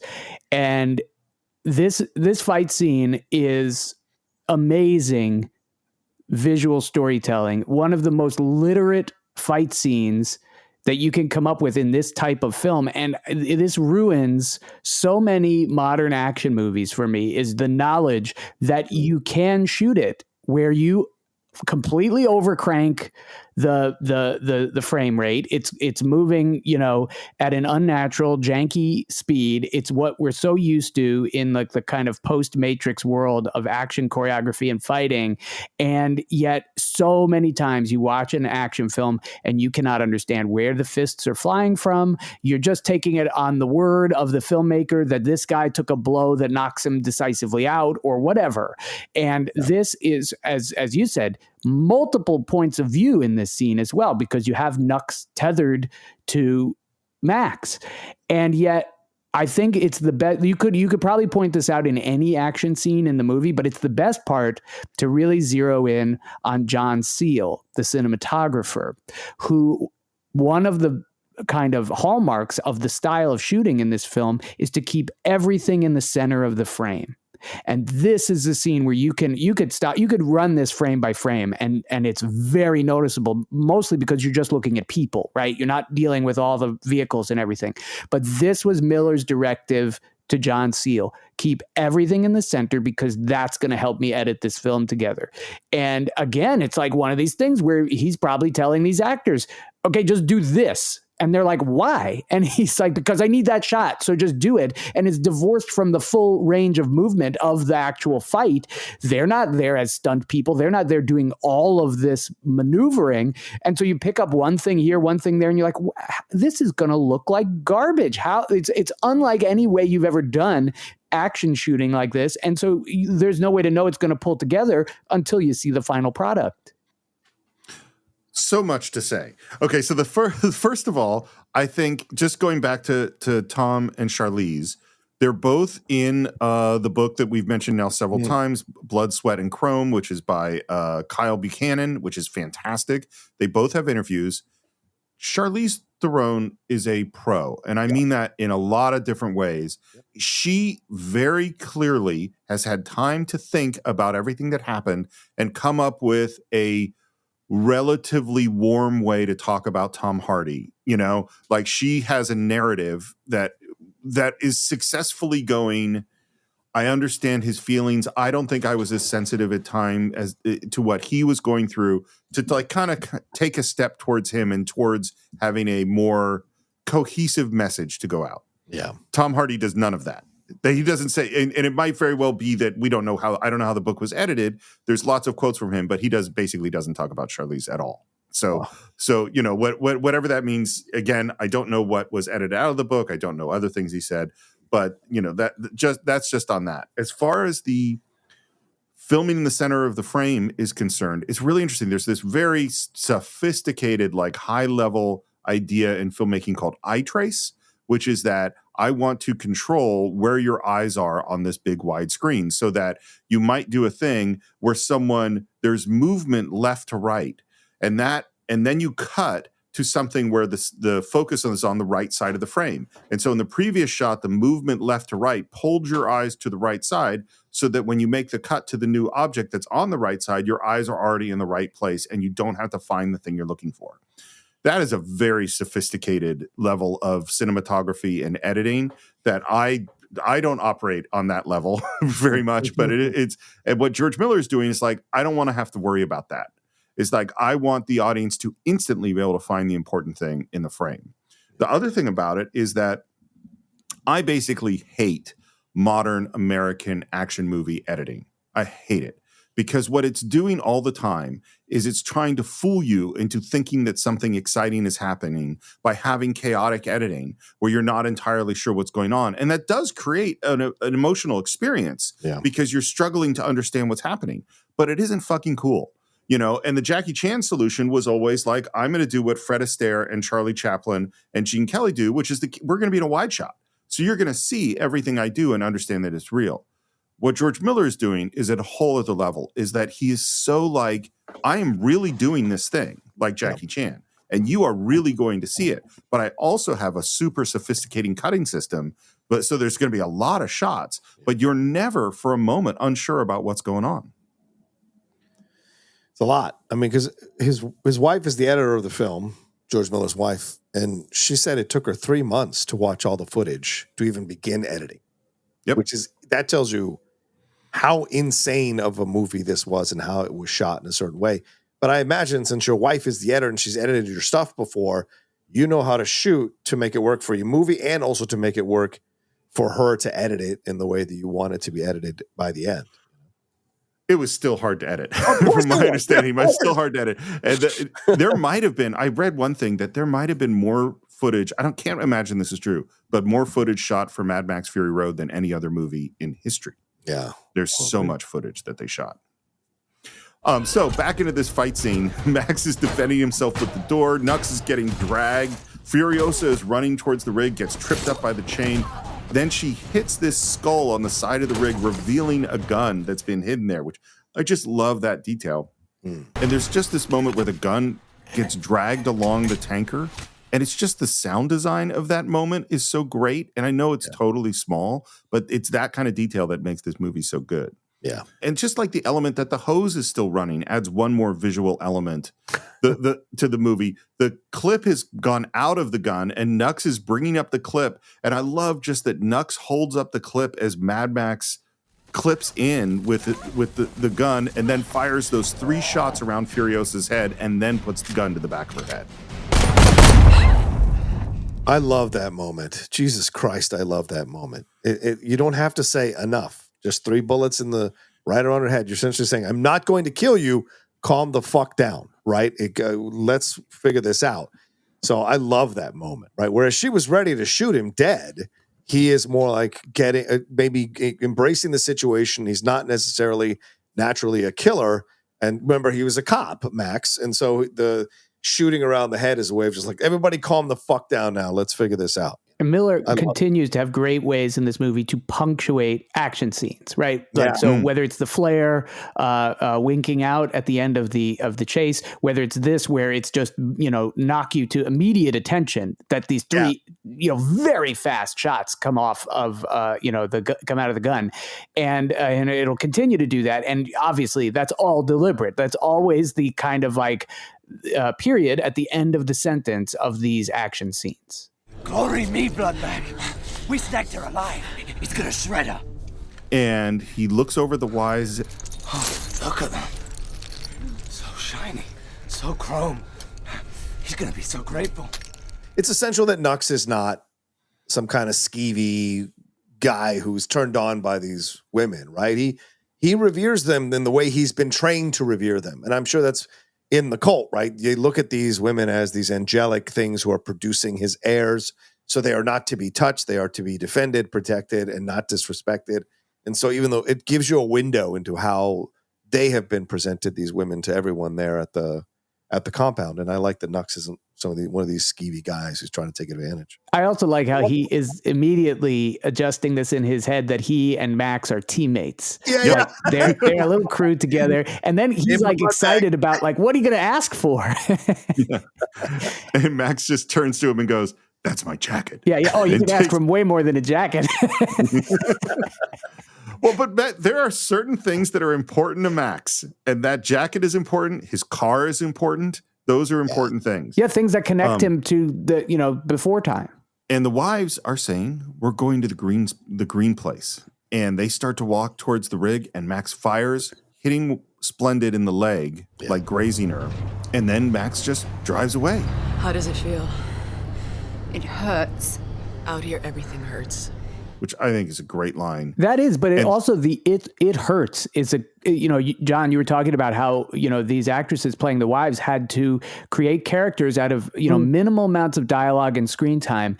And that's a great one. 2 words. And one of you mentioned her kind of stately elegance and her dignity. And that's it right there in those 2 words. Like it's like, of course this fucking hurts. Like, how do you think it feels? It hurts. And it's great. You communicate who this character is very quickly with that line. Well, both of them, right? Because for her, we've seen her be badass, but like her saying to her, in essence, kind of schooling her, everything out here hurts. And as we see in the Furiosa prequel, it's because Furiosa came from a very pampered existence and had to survive now out in this wasteland. And so she's essentially schooling her with the lessons that she learned herself, So I like that she's defiant, Splendid is, and then Furious is like, everything hurts. Calm it down. It's that wonderful moment in the first X-Men movie with Hugh Jackman when he's driving in Alaska or wherever he is, northern territories, and he has Rogue sitting next to him, and she has just seen him like go berserker in the bar with the claws coming out, and she sees him like touching his hands, and she says, "When they come out, does it hurt?" And he goes, "Every time." And it's like those moments of giving badass characters a complete vulnerability that shows they have to fight through the pain. That only makes them more heroic. That's a very well-studied thing to do to your hero character. And I love the little tongue-in-cheek one in Last Crusade, right? Happens to me all the time. It's so great. It's so great. Well, and I think I'm glad you said it, because I think it is really important to highlight that without any backstory, any setup, with very little time, Furiosa is a fucking badass character. Totally. Like, she is we've only scratched the surface of her, but she is 100% holds her own with Max without question from the beginning of this movie. This is the thing. There are there are actors who radiate badass and tough, and there are actors who fake radiate badass and tough. She organically radiates badass and tough. And I love that when I see it, because when I see it being fake in movies, it drives me insane. When I see it being real, I'm so dialed into what they're doing. You want to get through this? Do as I say. Now pick up what you can and run. You want to get out of here? You talk to me. I was thinking the same thing. Yeah. It's so the same kind of moment. I love, too, that the dag kicks the chastity belt as they head off. Yeah. It's a great little detail. Defiance. Max is driving, still has that fucking mask on his head. And the rig starts making noise, and he looks around to find the problem, and it just draws to a stop. And it's just that moment where he sighs because he knows what's happened. Kill switches. I set the sequence myself. This rig goes nowhere without me. You can get in. Not without them. So we wait. What a man. What a piggish dickhead guy thing to do. Oh, I can't have what I want? Well, then none of us get it. You're relying on the gratitude of a very bad man. You've already damaged one of his wives. How grateful do you think he's going to be? And then the last thing she says, she still hasn't convinced him. You want that thing off your face? I love that he turns to her with a music sting right at that moment. She comes in. He's got his gun on her. I love the way Tom Hardy holds his weapon, like sort of next to his face and gestures with it, Yeah. And she hands him a file. He starts working on the mask, and she's reaching for something, and he takes the gun that she was reaching for. They figured out Furiosa, she had 11 firearms on her person or stashed in the cab. That's how well armed she was. Nux sits up. I think his skin tone is looking more human as we go along. It's a great point. Yeah. Well, you got to wonder if they're all the war boys are probably being doused with that same stuff that we see Immortan Joe being doused with at the very beginning of the film. So as he goes on, as he rolls around in the sand, as he tumbles through his car, it's all going to wear off. And you are seeing more of who the person is under this makeup, essentially. As they're driving, we see Splendid bandaging up her bloody leg and hear, Of all the legs you had to shoot, that one was attached to his favorite. the movie is so spare, but that line is really important for what we're going to see later on with Splendid's death, you know? Yeah. Nux runs after the rig, jumps on the back. By the way, one of the things that is, it's not a criticism, but the speed at which these vehicles go and how long it takes for fast-moving vehicles to not catch up with them is pretty fast and loose in this movie. Max is gathering all the weapons. You don't have to do it just because he tells you. What choice does she have? He's not going to hurt us. He needs us. Why? To bargain. Because they're just seeing him as another enemy, you know? Yeah. And I love the Dag who says, He's a crazy smeg who eats schlanger. and now we're heading into this valley surrounded by these rock cliffs. The Gastown boys. And we see Toast, who is one of the wives, played by Zoë Kravitz. Yeah, Toast the Knowing, as Brendan said in the first part. You love these names. Zoë Kravitz, Batman, Mad Max, Fantastic Beasts. She also was in the Big Little Lies, the Emmy award-winning show Big Little Lies. But she also has now moved on to executive producing. She did that High Fidelity show for Hulu, which she was the star of. And of course, we just saw her as Selena Kyle in Batman. And she made her directorial debut just last year with that film Blink Twice, which had Naomi Ackie and Channing Tatum in that. And of course, we know that she is Lisa Bonet's and Lenny Kravitz's daughter. So this is a lot of talent in one body for sure. And Zoe is slowly but surely making a name for herself very strongly in Hollywood. And I think she acts as a great contrast to the other wives. You know, like you can see each of them have their personalities that are really clearly defined. By the way, so the name Toast, here is where it comes from. Oh, yes. What is this all about? So there is a crew member named Shyam Yadav, whose nickname is Toast. Oh, and he, as a kid, basically, I think somehow snuck a chance to watch Road Warrior when he was 9 years old or something, with his parents not knowing. And this movie changed his life. He became absolutely obsessed with it, wanted to work in the film industry, and dreamt that someday they would make another Mad Max movie. Then he gets the opportunity to work on this movie, and it's like literally his dream comes true. It sounds like Shyam Toast Yadav is one of the most like joyful, happy guys. He is like the 7 months and months in Namibia building things. This is the greatest thing in the world. And he happened to tell some crew members about this weird little project he had and how he got the name Toast, which is that he and this gang of friends would travel around the world, make French toast, and give hugs to strangers. Wow. And Zoe Kravitz heard this story, and she's like, that's the coolest thing I've ever heard in the world. And she goes to George Miller and says, can I use his name and call myself Toast? And George Miller goes, absolutely. So that is how she gets the name Toast. And we see this guy with this back with Joe with this very fucked up nose driving in this crazy huge rig. And this is the people eater, the ruler of Gastown, played by John Howard. John Howard, a very notable Australian actor who's been in numerous things for decades in the business there in Australia through the 80s into the 90s. He was a series regular on Girl from Tomorrow, which is a series that some of you may know because we have international listeners on our show, Steve. Always Greener, All Saints, 232 episodes of All Saints. Recently, 47 episodes of Sea Change all the way up to 2019. And for those of you who may have discovered the Colin from Accounts series on Paramount Plus, which I highly recommend, he played Gordon's asshole dad in the 6th episode of season 2. And for those who've seen the show, you know what happens. But yeah, he's with the beard. He's really good in the role, and here he is disgustingly evil. You know. Yeah. He is gross. Yeah, very. And of course, I didn't really know that his name was the People Eater, and so that just knowing his name just makes him much more disgusting as we're taking a look at him.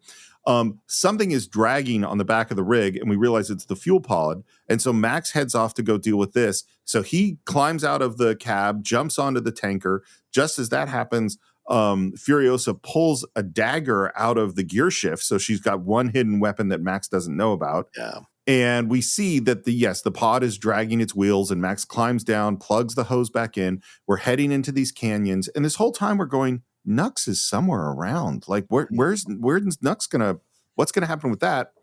And as Max is walking back towards the cab, we see Nux climbing up towards the cab.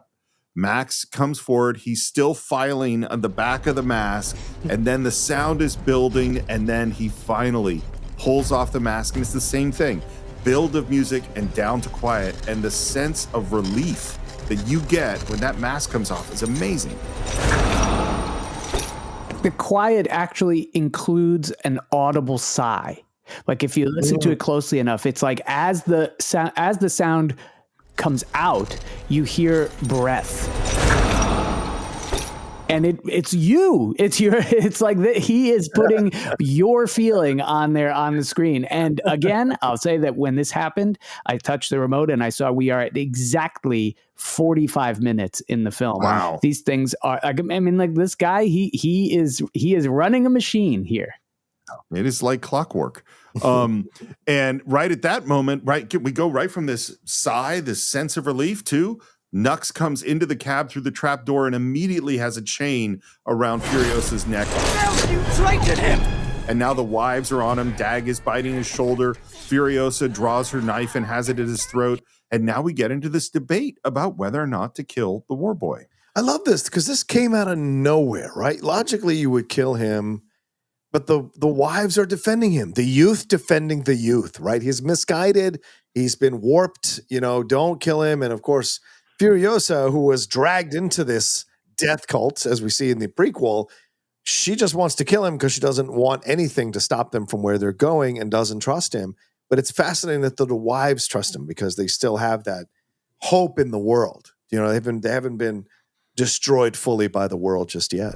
It's over. You can't defy him. Furiosa spits at Nux, and Nux spits right back at her. Yeah. So Nicholas Hoult was really nervous about this, but he had an idea because in the script, it said Furiosa spits on Nux. It does not say Nux spits on Furiosa. And Nicholas Hoult went, I think that I should spit back. And he goes to Charlize Theron, the big movie star, and says, would it be cool if I spit in your face? And she said, absolutely. That is a great idea. And it made him feel so much more comfortable on the set. And that is how this comes about. I mean, can you imagine going up to a huge movie star and, frankly, one of the most beautiful women in the world and saying, is it cool if I spit in your face? Absolutely.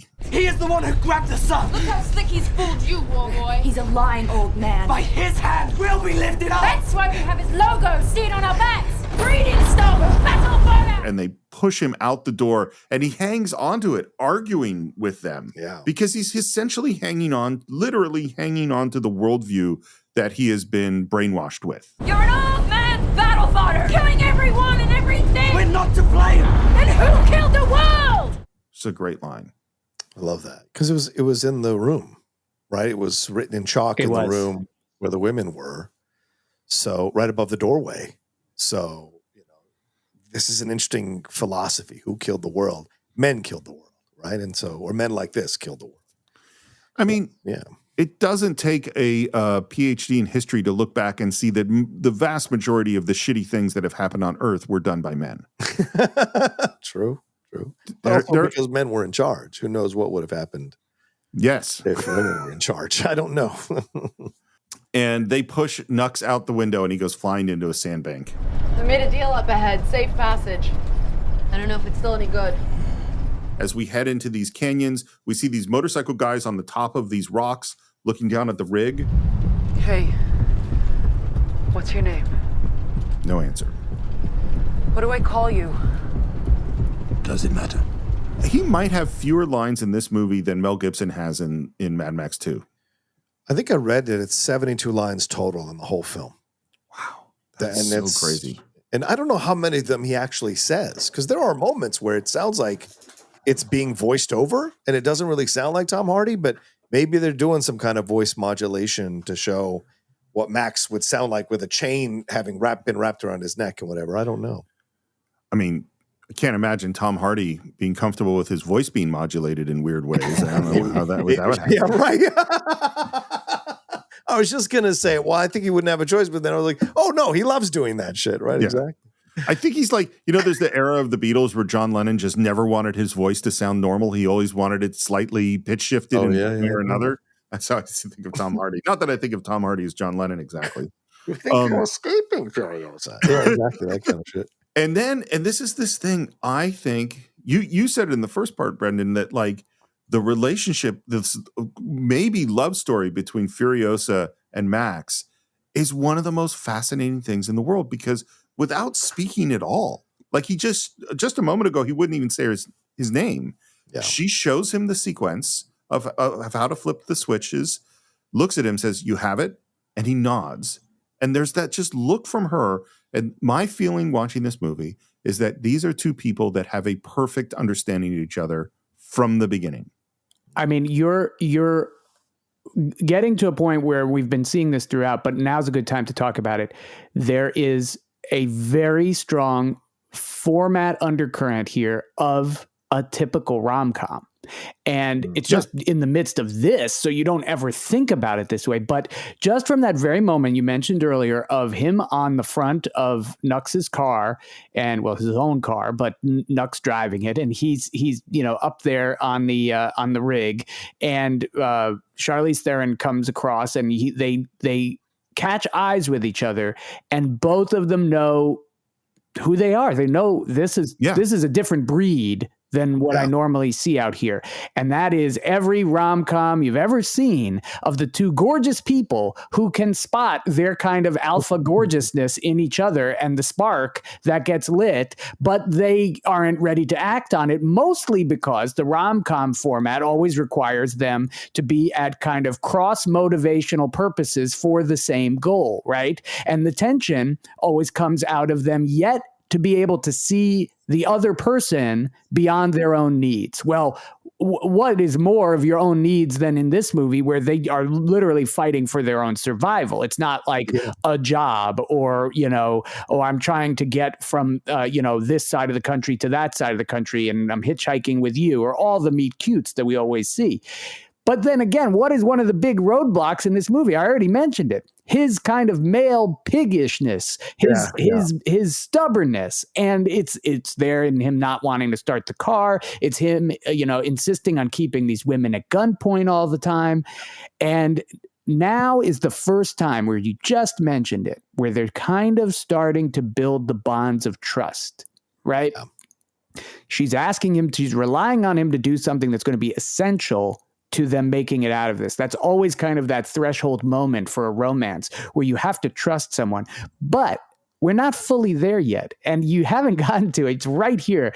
But what is the next thing that happens after, she's asked him his name. He won't give his name. So what does she do to him? I'm not sure. What are you referring to? Well, she creates a name for him. When I yell fool, you drive out of here as fast as you can. Fool. Oh, right. It never occurred to me that is her name for him. Yeah. That I never had that thought. John, did you see it that way? No, that's a great observation, man. It's like moonlighting, right? It's like, okay, if we're not going to love each other, we're going to talk shit about each other now. Yep. You're the asshole. Okay, fool. When I say your name, you do what I say. Right. It's so funny you say that. I'm so glad you did, because the whole time as I'm going through my notes, I'm like, why fool? Why is the code word fool? I don't understand. And now you just kind of made it make sense. Yeah. I also think about the fact that like the relationship between Furiosa and the wives is that's her only companions at this point. The only other people with her are the wives, and that the wives are the opposite of Furiosa. And what Furiosa respects, wants to protect, wants to keep safe about the wives is that they are not her. is that they have lived in some sort of pure, safe environment that has allowed them to develop without the hard edge that she has, without the violence, without all this other stuff. The problem is she's fighting off Joe's entire army, and all she has on her side is these pure, nonviolent, untrained people. And so the fact that Max shows up, he's, literally, he's like her. So suddenly there's an ally. Like the only way she's going to get through it, she knows, is with him, This is what I think. And a lot of people, that's why a lot of people, well, not a lot, how can I say this? There was a strong minority, loud minority of people who were upset at this movie because it is a feminist movie. It is absolutely a feminist movie. All the men are villains. Even Mad Max, as you said, is a piggish there, Brendan. She is the leader of this whole movie. She's the lead of the film. And her job is to protect these women from being abused by this old, disgusting man, to be turned into, as they're referenced earlier in the film, as breeders, to be turned into just breeders for this society. When we see women, what are they doing? They're pumping milk out of their breasts, sitting there like they're at a hair salon. And you've got that kind of energy throughout. And so here, when you look at the film through the prism of the prequel, you realize that what Furiosa is doing here is trying to protect these women and save their femininity from being abused, just like hers was kind of beaten out of her in order to survive. She's trying to give back to women, give back to her community, give back to the world by saving these women. So that's from these disgusting men and what they want to do to them. So I think this is really powerful when you look at what the journey is and the goal is throughout this whole movie, and even her trying to toughen them up at times, as we saw in a scene just a few minutes ago, is all about preparing them for the world that's out there. She reaches down to the steering wheel, pulls some grease off the steering wheel, and rubs it on her head. And maybe this is her putting on her war paint. Maybe this is like, part of me is also going, well, she doesn't have a lot of hair and she's about to go into the sun, and maybe this is protecting her from the sun, or whatever it is. The ritual nature of it and the look of it is just super cool. Well, also, I love that it comes from the machine. Yeah. That's a constant theme of these movies is the man and machine are connected because they're the surviving things in this environment. They come to a stop. It's quiet. She gets out. And it's just, again, my guess is someone else going through this movie could come up with hundreds and hundreds of details that we haven't mentioned. Sure. But one of the ones that I love is she closes that door and we see the skeleton arm that's painted on the door, which of course is the arm that she lost, It's all here! 3,000 gallons of gasoline, just like you asked. I'm gonna unhitch the pod. You drop the rocks. And then we see the motorcycles. These are the people that she made the deal with, but they made a deal for maybe a few vehicles in pursuit. We count 3 war parties. Yeah, well, I got unlucky. Just to add one more piece of tension, you see Splendid clutch her belly for a moment. Yeah. And you're just like, oh my God, are we going to go into labor? Like, Jesus Christ, I don't need this. This is too much. Not yet. The tension is building. The motorcycle guys are watching. And Furiosa knows it's no good and yells and dives over the connector with the rig. As the rig starts driving, the motorcycles are coming down. They're firing on them. And Furiosa starts to go to the trapdoor underneath the rig. Just as, and the stunt is crazy, a motorcycle slides in and grabs her legs on the moving rig as she's trying to go up. It's just nuts. They blow the rock bridge, which collapses, so that's going to give them a little bit of extra time. And the cycles are coming down. This is all super dangerous, super highly skilled stuff. And what they basically did was they went to, the X Games. They went to like Moto X guys and brought them to Namibia. And they did, they had sessions where they just like, show us what you can do. And they showed them all of the stunts that they could do. And then they start rigging different ways of doing them to combine them into action sequences. And that's how they come up with all this stuff. I feel like this sequence gets overlooked a bit because of the other massive chases in the film. Yeah. But this is just beautiful stuff. This is motorcycle ballet with violence. Yeah. And, when I watched it this past time, I just stopped it and went back just to watch the kind of ease and grace of how they're maneuvering these motorcycles. They get topped later in the movie because you've got the polecats and you've got the multiple cars connected to each other and all these giant stunts. But this is a really kind of elegant, wonderful sequence. And, it just happens to be stuck in the middle of the movie. One of the big things they did in CG is wire removal, because a lot of this is that these guys are riding their motorcycles. That's all for real. But they also have a crane overhead with a cable heading down. So they're wired in. So when they're doing a jump or something like that, there's something there to protect them. And then CG was taking all of that out later on. Wow. But even with the wires, these are still super dangerous stunts. There's Furiosa gets back into the cab, and there's these looks with Max as she takes the shotgun and he drives. And again, it's this instant connection and understanding between the two that we see throughout. Yeah. We're on the other side of this collapsed bridge where the bullet farmer pulls up. His car, by the way, is a Valiant Charger matched with a Cessna aircraft on tank treads. That's how they built his car. That's played by Richard Carter. This was his final film role. He passed away in 2019, 4 years after the film came out. But, another fantastically well-respected Australian actor. He was in Rake. He was in the series. He was a voice in Happy Feet 2. If you remember Brian the Beachmaster, that was him. He was in a show called Stupid Man, 44 episodes of a show called White Collar Blue, which some of our Aussie fans may know, Wild Side, back in the 1990s. So a guy who, again, just like our other brother in this whole mixture, worked a lot. He was also a cop in The Punisher, the Dolph Lundgren one from 1989. So you eagle-eyed viewers might catch a very young Richard Carter there, in that he was also in The Howling 3 for you horror viewers back in 1987. So interesting places that he pops up throughout his career, but certainly, yet again, another one of these disgusting guys here, and I love what happens to him. It's so much fun. I got a wall boy! Says he was on the wall ray! Slit has got the boot. He says, hey, I got his boot. I got the Batman's boot. Slit just not getting the respect he feels he deserves. Yeah, Slit's an afterthought, sadly. I love that part, though, because it's like the bully being shown to be pathetic. At this point, that's like the role of Slit in this movie. He's like the bully. And it's just that moment where you're like, look at the bully groveling. Oh my gosh, that's embarrassing.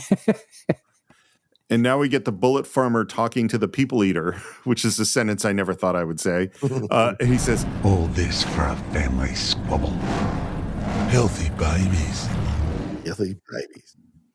There are very few lines, but they're perfect little expositional moments. Bikes are jumping over the rig and hitting the rig with bombs as they fly over it. It's fucking nuts. And then the hood is on fire. And I love that Furiosa hits this lever that lowers the entire front of the cab down into the sand that comes up and puts the fire out. Yeah. What a cool idea.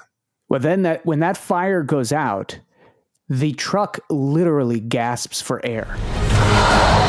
You hear the sound of air. And I do know that part of the sound design for all the big vehicles was they used animal sounds to, whales, I think, for a lot of them, and lions and things to which is an old school tactic. I mean, Spielberg was doing it in Duel with the truck.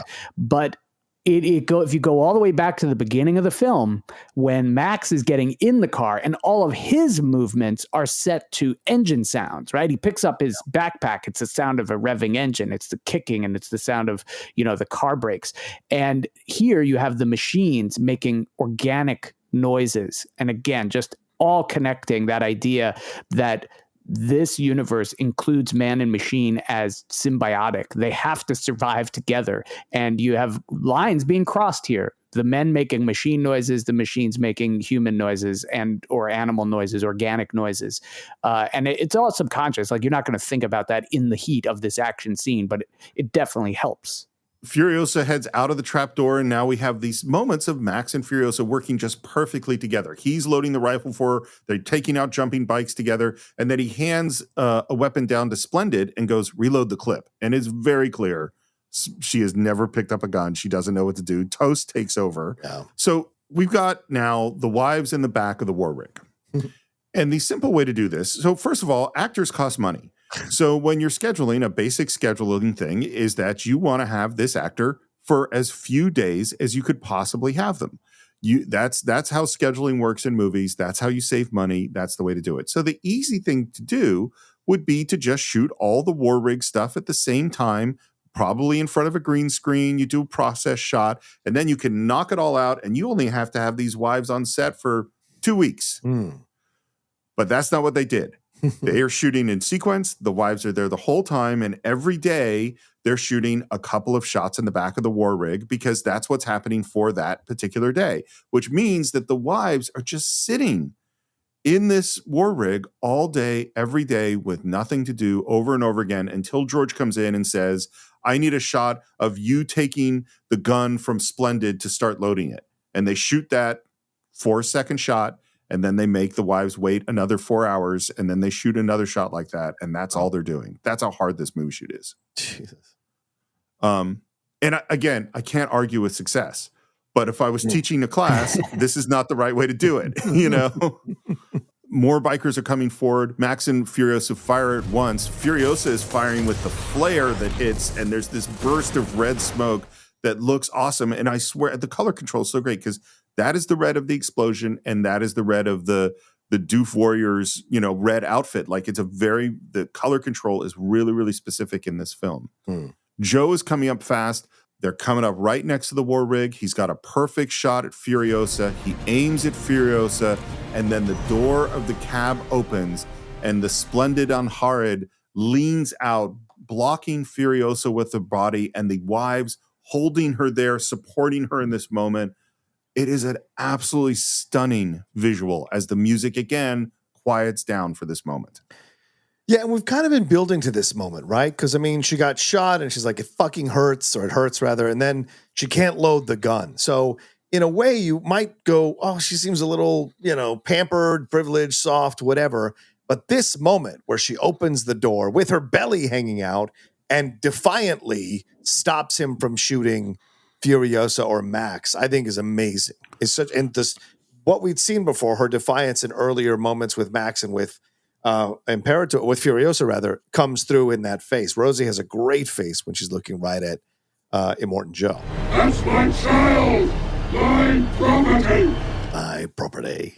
That is strong. And Furiosa aims at Joe, and just as Splendid blocked Furiosa to protect her, a war boy throws his body in front of the Immortan Joe and takes a bullet for him. Immortan, if I get on the rig, there's a way inside. What is your name? It's Nux. I'll pike her in the spine. Keep her breathing for you. And he hands Nux his beautiful silver, probably pearl-handled revolver and says, Stop the rig. Return my treasures to me, and I myself will carry you to the gates of Valhalla. Annihilated. And Joe sprays him with chrome. You will ride eternal, shining and chrome. And Nux is as moved as he could be. There is no greater moment in his life than this, I think. And all of the little details that we've been talking about throughout, they all lead up to this, and it lands emotionally for us because we've seen from the start of the building of this world, all these little things get introduced. The idea of Valhalla, the idea of being witnessed, the idea of wanting to serve Immortan Joe, the idea of the chrome spray, which now Joe does to him, sprays his own mouth with sprays Nux's mouth with the chrome. It's all creating this sense that we have been piecing together on our own. And now he is showing us, yes, you were correct to piece all this stuff together. But the crazy thing about it is just hearing it right now, just as the dialogue. It's like if you just showed someone that clip, right? If you were like, hey, have you ever heard of Mad Max Fury Road? No, I haven't. Okay, here, watch this 30 seconds. They'd be like, what is this nonsense? What's he talking about? The Valhalla and Piker in the spine and what? And who are these guys? They look weird. Like, it's so incongruous, and it makes virtually no sense if you are, just passing by. But here is, we're almost an hour into the film, and it's one of the great emotionally landing moments so far of the movie. And it's because they put the work in. The work was put in to build to this spot. I also go take it even farther, not showing someone a clip, show someone these lines of dialogue on a script page, and say, and someone look at and this is why there is a reason why there's a studio system and a development process, and you have to kind of get your script and your project, and it has to go through certain hoops. And sometimes it does get better through that process. But there are also times where it's like, I can't explain it to you. I just had to make the fucking movie. There's no way anyone could explain Mad Max Fury Road to an executive and say, yeah, we're going to do this, and there's going to be this chrome, and there's war boys, and the stock of Valhalla, and you're going to spray people. And it's like, what the fuck are you talking about? You have to make it. That's why, because George Miller is a visionary. This is his vision, and the only way to explain the vision is to show it. That's the only way you could possibly do it. And it's also, I also go I'm just wondering, it's did Immortan Joe make all this up? Where did this, this is a lot of culture that he has figured out and mythology for these war boys. All cult leaders make shit up. They use what other people have constructed or some religion thing that's already been constructed, and they just add on to it in a way that leads to them. Everything leads to them. So they massage things, but it leads to them, right? Everything I say, well, I'm the one that's going to change everything. I'm the one that's going to make it all better. I'm the one that's going to fix things because this is what's really going on, even though logical, rational people know that it's not what's going on. If they convince enough people, then they create, in essence, their own cult, and it all leads back to him at the top of the pyramid. So I do think a lot of the things he says are bullshit, but he has used this desire that people have to believe in something bigger than them.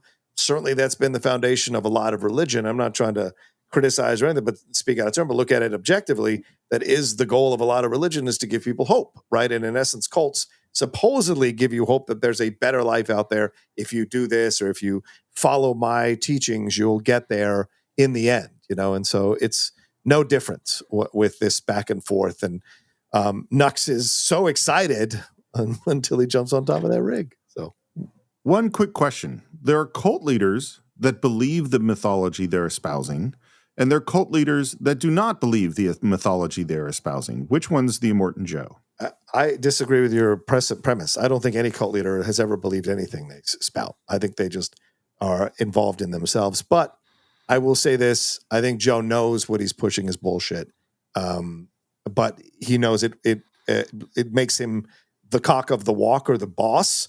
And so he is more than willing to create that construct within this particular set of people here at this commune. I think he knows it's bullshit. We won't go into whether or not they're cult leaders who believe their shit, but I think in this case, he does not.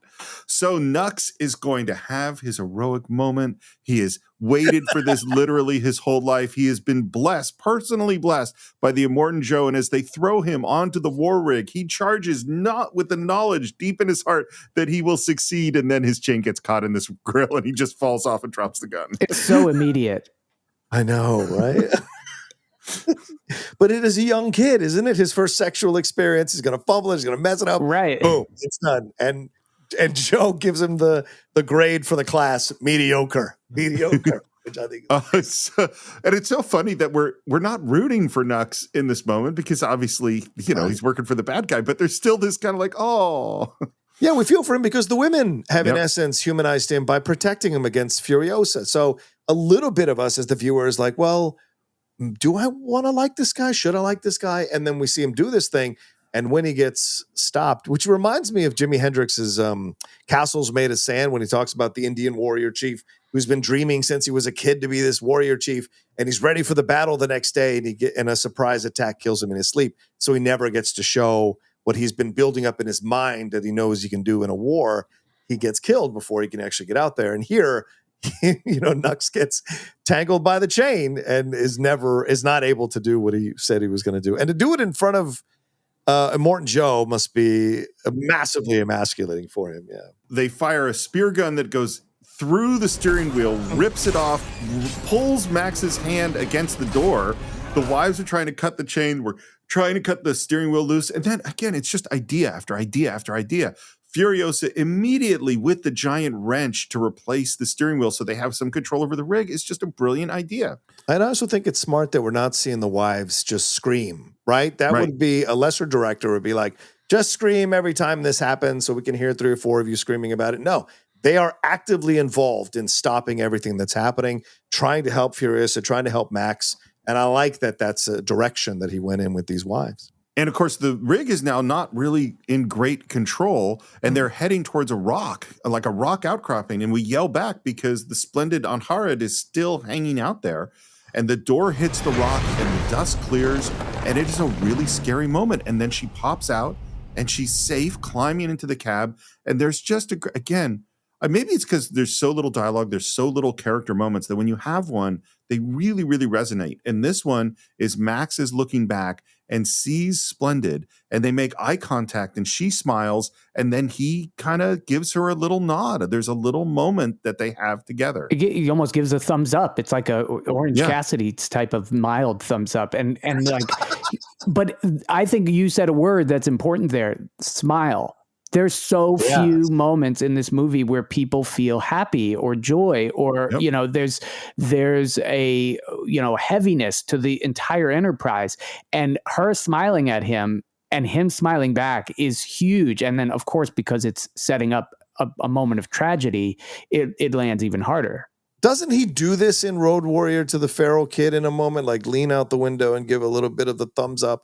If I remember correctly. Maybe. That's very possible. Yeah, I'll look for the scene myself, but I think it's reminiscent of that. Well, and we just had this thing where Nux, at his most emotional moment and had his most heroic moment, and then there's instant tragedy that happens, except it's kind of comic for Nux, you know, and this is a very similar moment, is that we had this, hey, she's been heroic. She protected Furiosa with her body. She avoided getting hit by this rock. She survived it. She's just, got the smile, the look from Max, and then she loses her footing and falls. And Max watches as she rolls towards Joe's truck. And Joe swerves that truck to avoid her, flips it, guys flying off of the truck and everywhere. It happens so fast, and it is so scary and so shocking. Well, and like I said, as a character of those wives who was played by an actor that had somewhat of a name at the time, you knew her from a mega budget blockbuster movie. It was surprising that she might be dead in that moment. I definitely remember thinking that, like, wow, did they kill that actor off out of this movie at this point? We're not, an hour in. Go back for her! No. Tell him to turn the rig around! Did you see it? She went under the wheels. Did you see it? She went under the wheels. We keep moving. No! We keep moving! He doesn't know what he's talking about! Is Max 100% sure that she's dead? I would say yes, because Max has been out in this wasteland for years seeing stuff happen. And the size of that truck running her over, I can't imagine, with those wheels, I can't imagine that she would have lived. So yeah, I don't even think it matters that he got a clear look or not. He knows she's dead. Yeah. I think he knows there's nothing worth going back for. I don't, you know what I mean? Like I think if they went back, maybe she's wounded and survived, but it doesn't matter. It's like Masala and Ben-Hur is what you're saying. She's basically Masala and Ben-Hur. That is exactly. The wives, realizing that they've lost their leader, like they've lost Splendid, are sobbing in the back, talking about the green place, and really scared because they don't know if it really exists or they're even going to find it. And then we cut from that to this incredibly intense close-up of Joe as Rictus's son is firing the minigun at the disappearing rig, and then he turns back to Joe, who's cradling Splendid in his arms and looks genuinely moved for a monster with his essentially slaves, but he does look really, really upset. Yeah, and it's like the first time I think that you're seeing that his mask actually is a movable mouth where the jaw actually can unhinge, and you're seeing his open mouth scream happen as he does this. But I will say that as Rictus stood on that pile and shot the gun in the air, I felt the inclination to touch my remote, and I saw on the timeline on the screen, it said exactly 1 hour. So he did it again, That's punctuating all of this momentum, all of this action, all of this story right at the 1 hour mark. Yeah, as you said, I love the wailing that he's in as, oh no, right? And it isn't about her. It's about the baby. So even he's not even mourning her. He's mourning the baby, possibly, and the danger that the baby might be in here, which we're going to find out when we go into our third part. But the way she is strewn across, he's not cradling her. He's cradling her almost like to show the heavens and the gods what has been killed that was his, so there's something even more insane about the way he's holding her that conveys about something about his character and how he's built. I think it so demonstrates the craziness that Joe is going to be coming at them with. Like, he's not stopping, you know, like he is going to keep coming at them. And I think at this moment, it's a good time to end part 2 of our exploration of Mad Max Fury Road. Of course, we'd love to hear your thoughts. I bet there are a million details that we have missed, shots and moments and little pieces of design. So if those are things you want to mention, maybe you should visit us on our Facebook page. Just do a search for the Cine-Files. It's Cine_Files on X. It's the Cine-Files podcast on Instagram. And if you want to subscribe to the show, if you haven't already, it'd be greatly appreciated. You can do it at basically all of the places to subscribe to podcasts, including YouTube. Please leave your reviews on Apple Podcasts or on Spotify. And if you want to buy or stream Mad Max Fury Road along with every other movie we've ever reviewed, you can do so at Cine-Files.net. You can support the show at patreon.com/thecine-files and Apple Podcasts. And if you want to reach me, it's SR Morris on Twitter, SR Morris1 on Instagram. John, how would folks reach you? You can always reach me at The Rocha Says on Twitter, Instagram, and TikTok, and Blue Sky, the Outlaw Nation on Twitch, and my YouTube channel, youtube.com/John Rocha Says. We've got all kinds of stuff going on there with the world of film and television and entertainment. And Brendan, I'm curious if there are people who have not yet jumped into the wealth of incredible interviews on WTF with Marc Maron.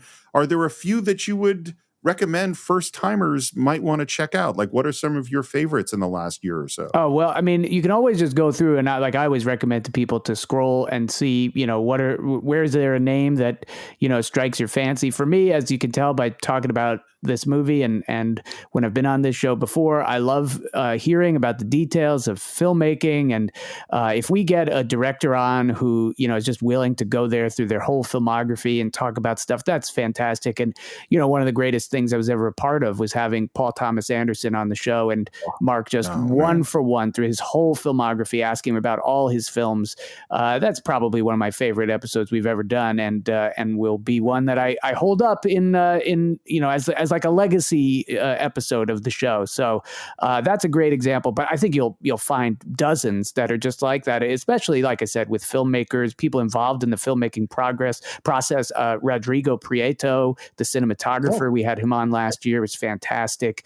Luca Guadagnino, we had him on recently talking about queer and about challengers. Just great. I love all of those types of episodes. Oh, that's great. Well, definitely check those out. That's WTF with Marc Maron. And I think that's it for this week. We will be back next time to continue our exploration of Mad Max Fury Road right here on the Cine-Files.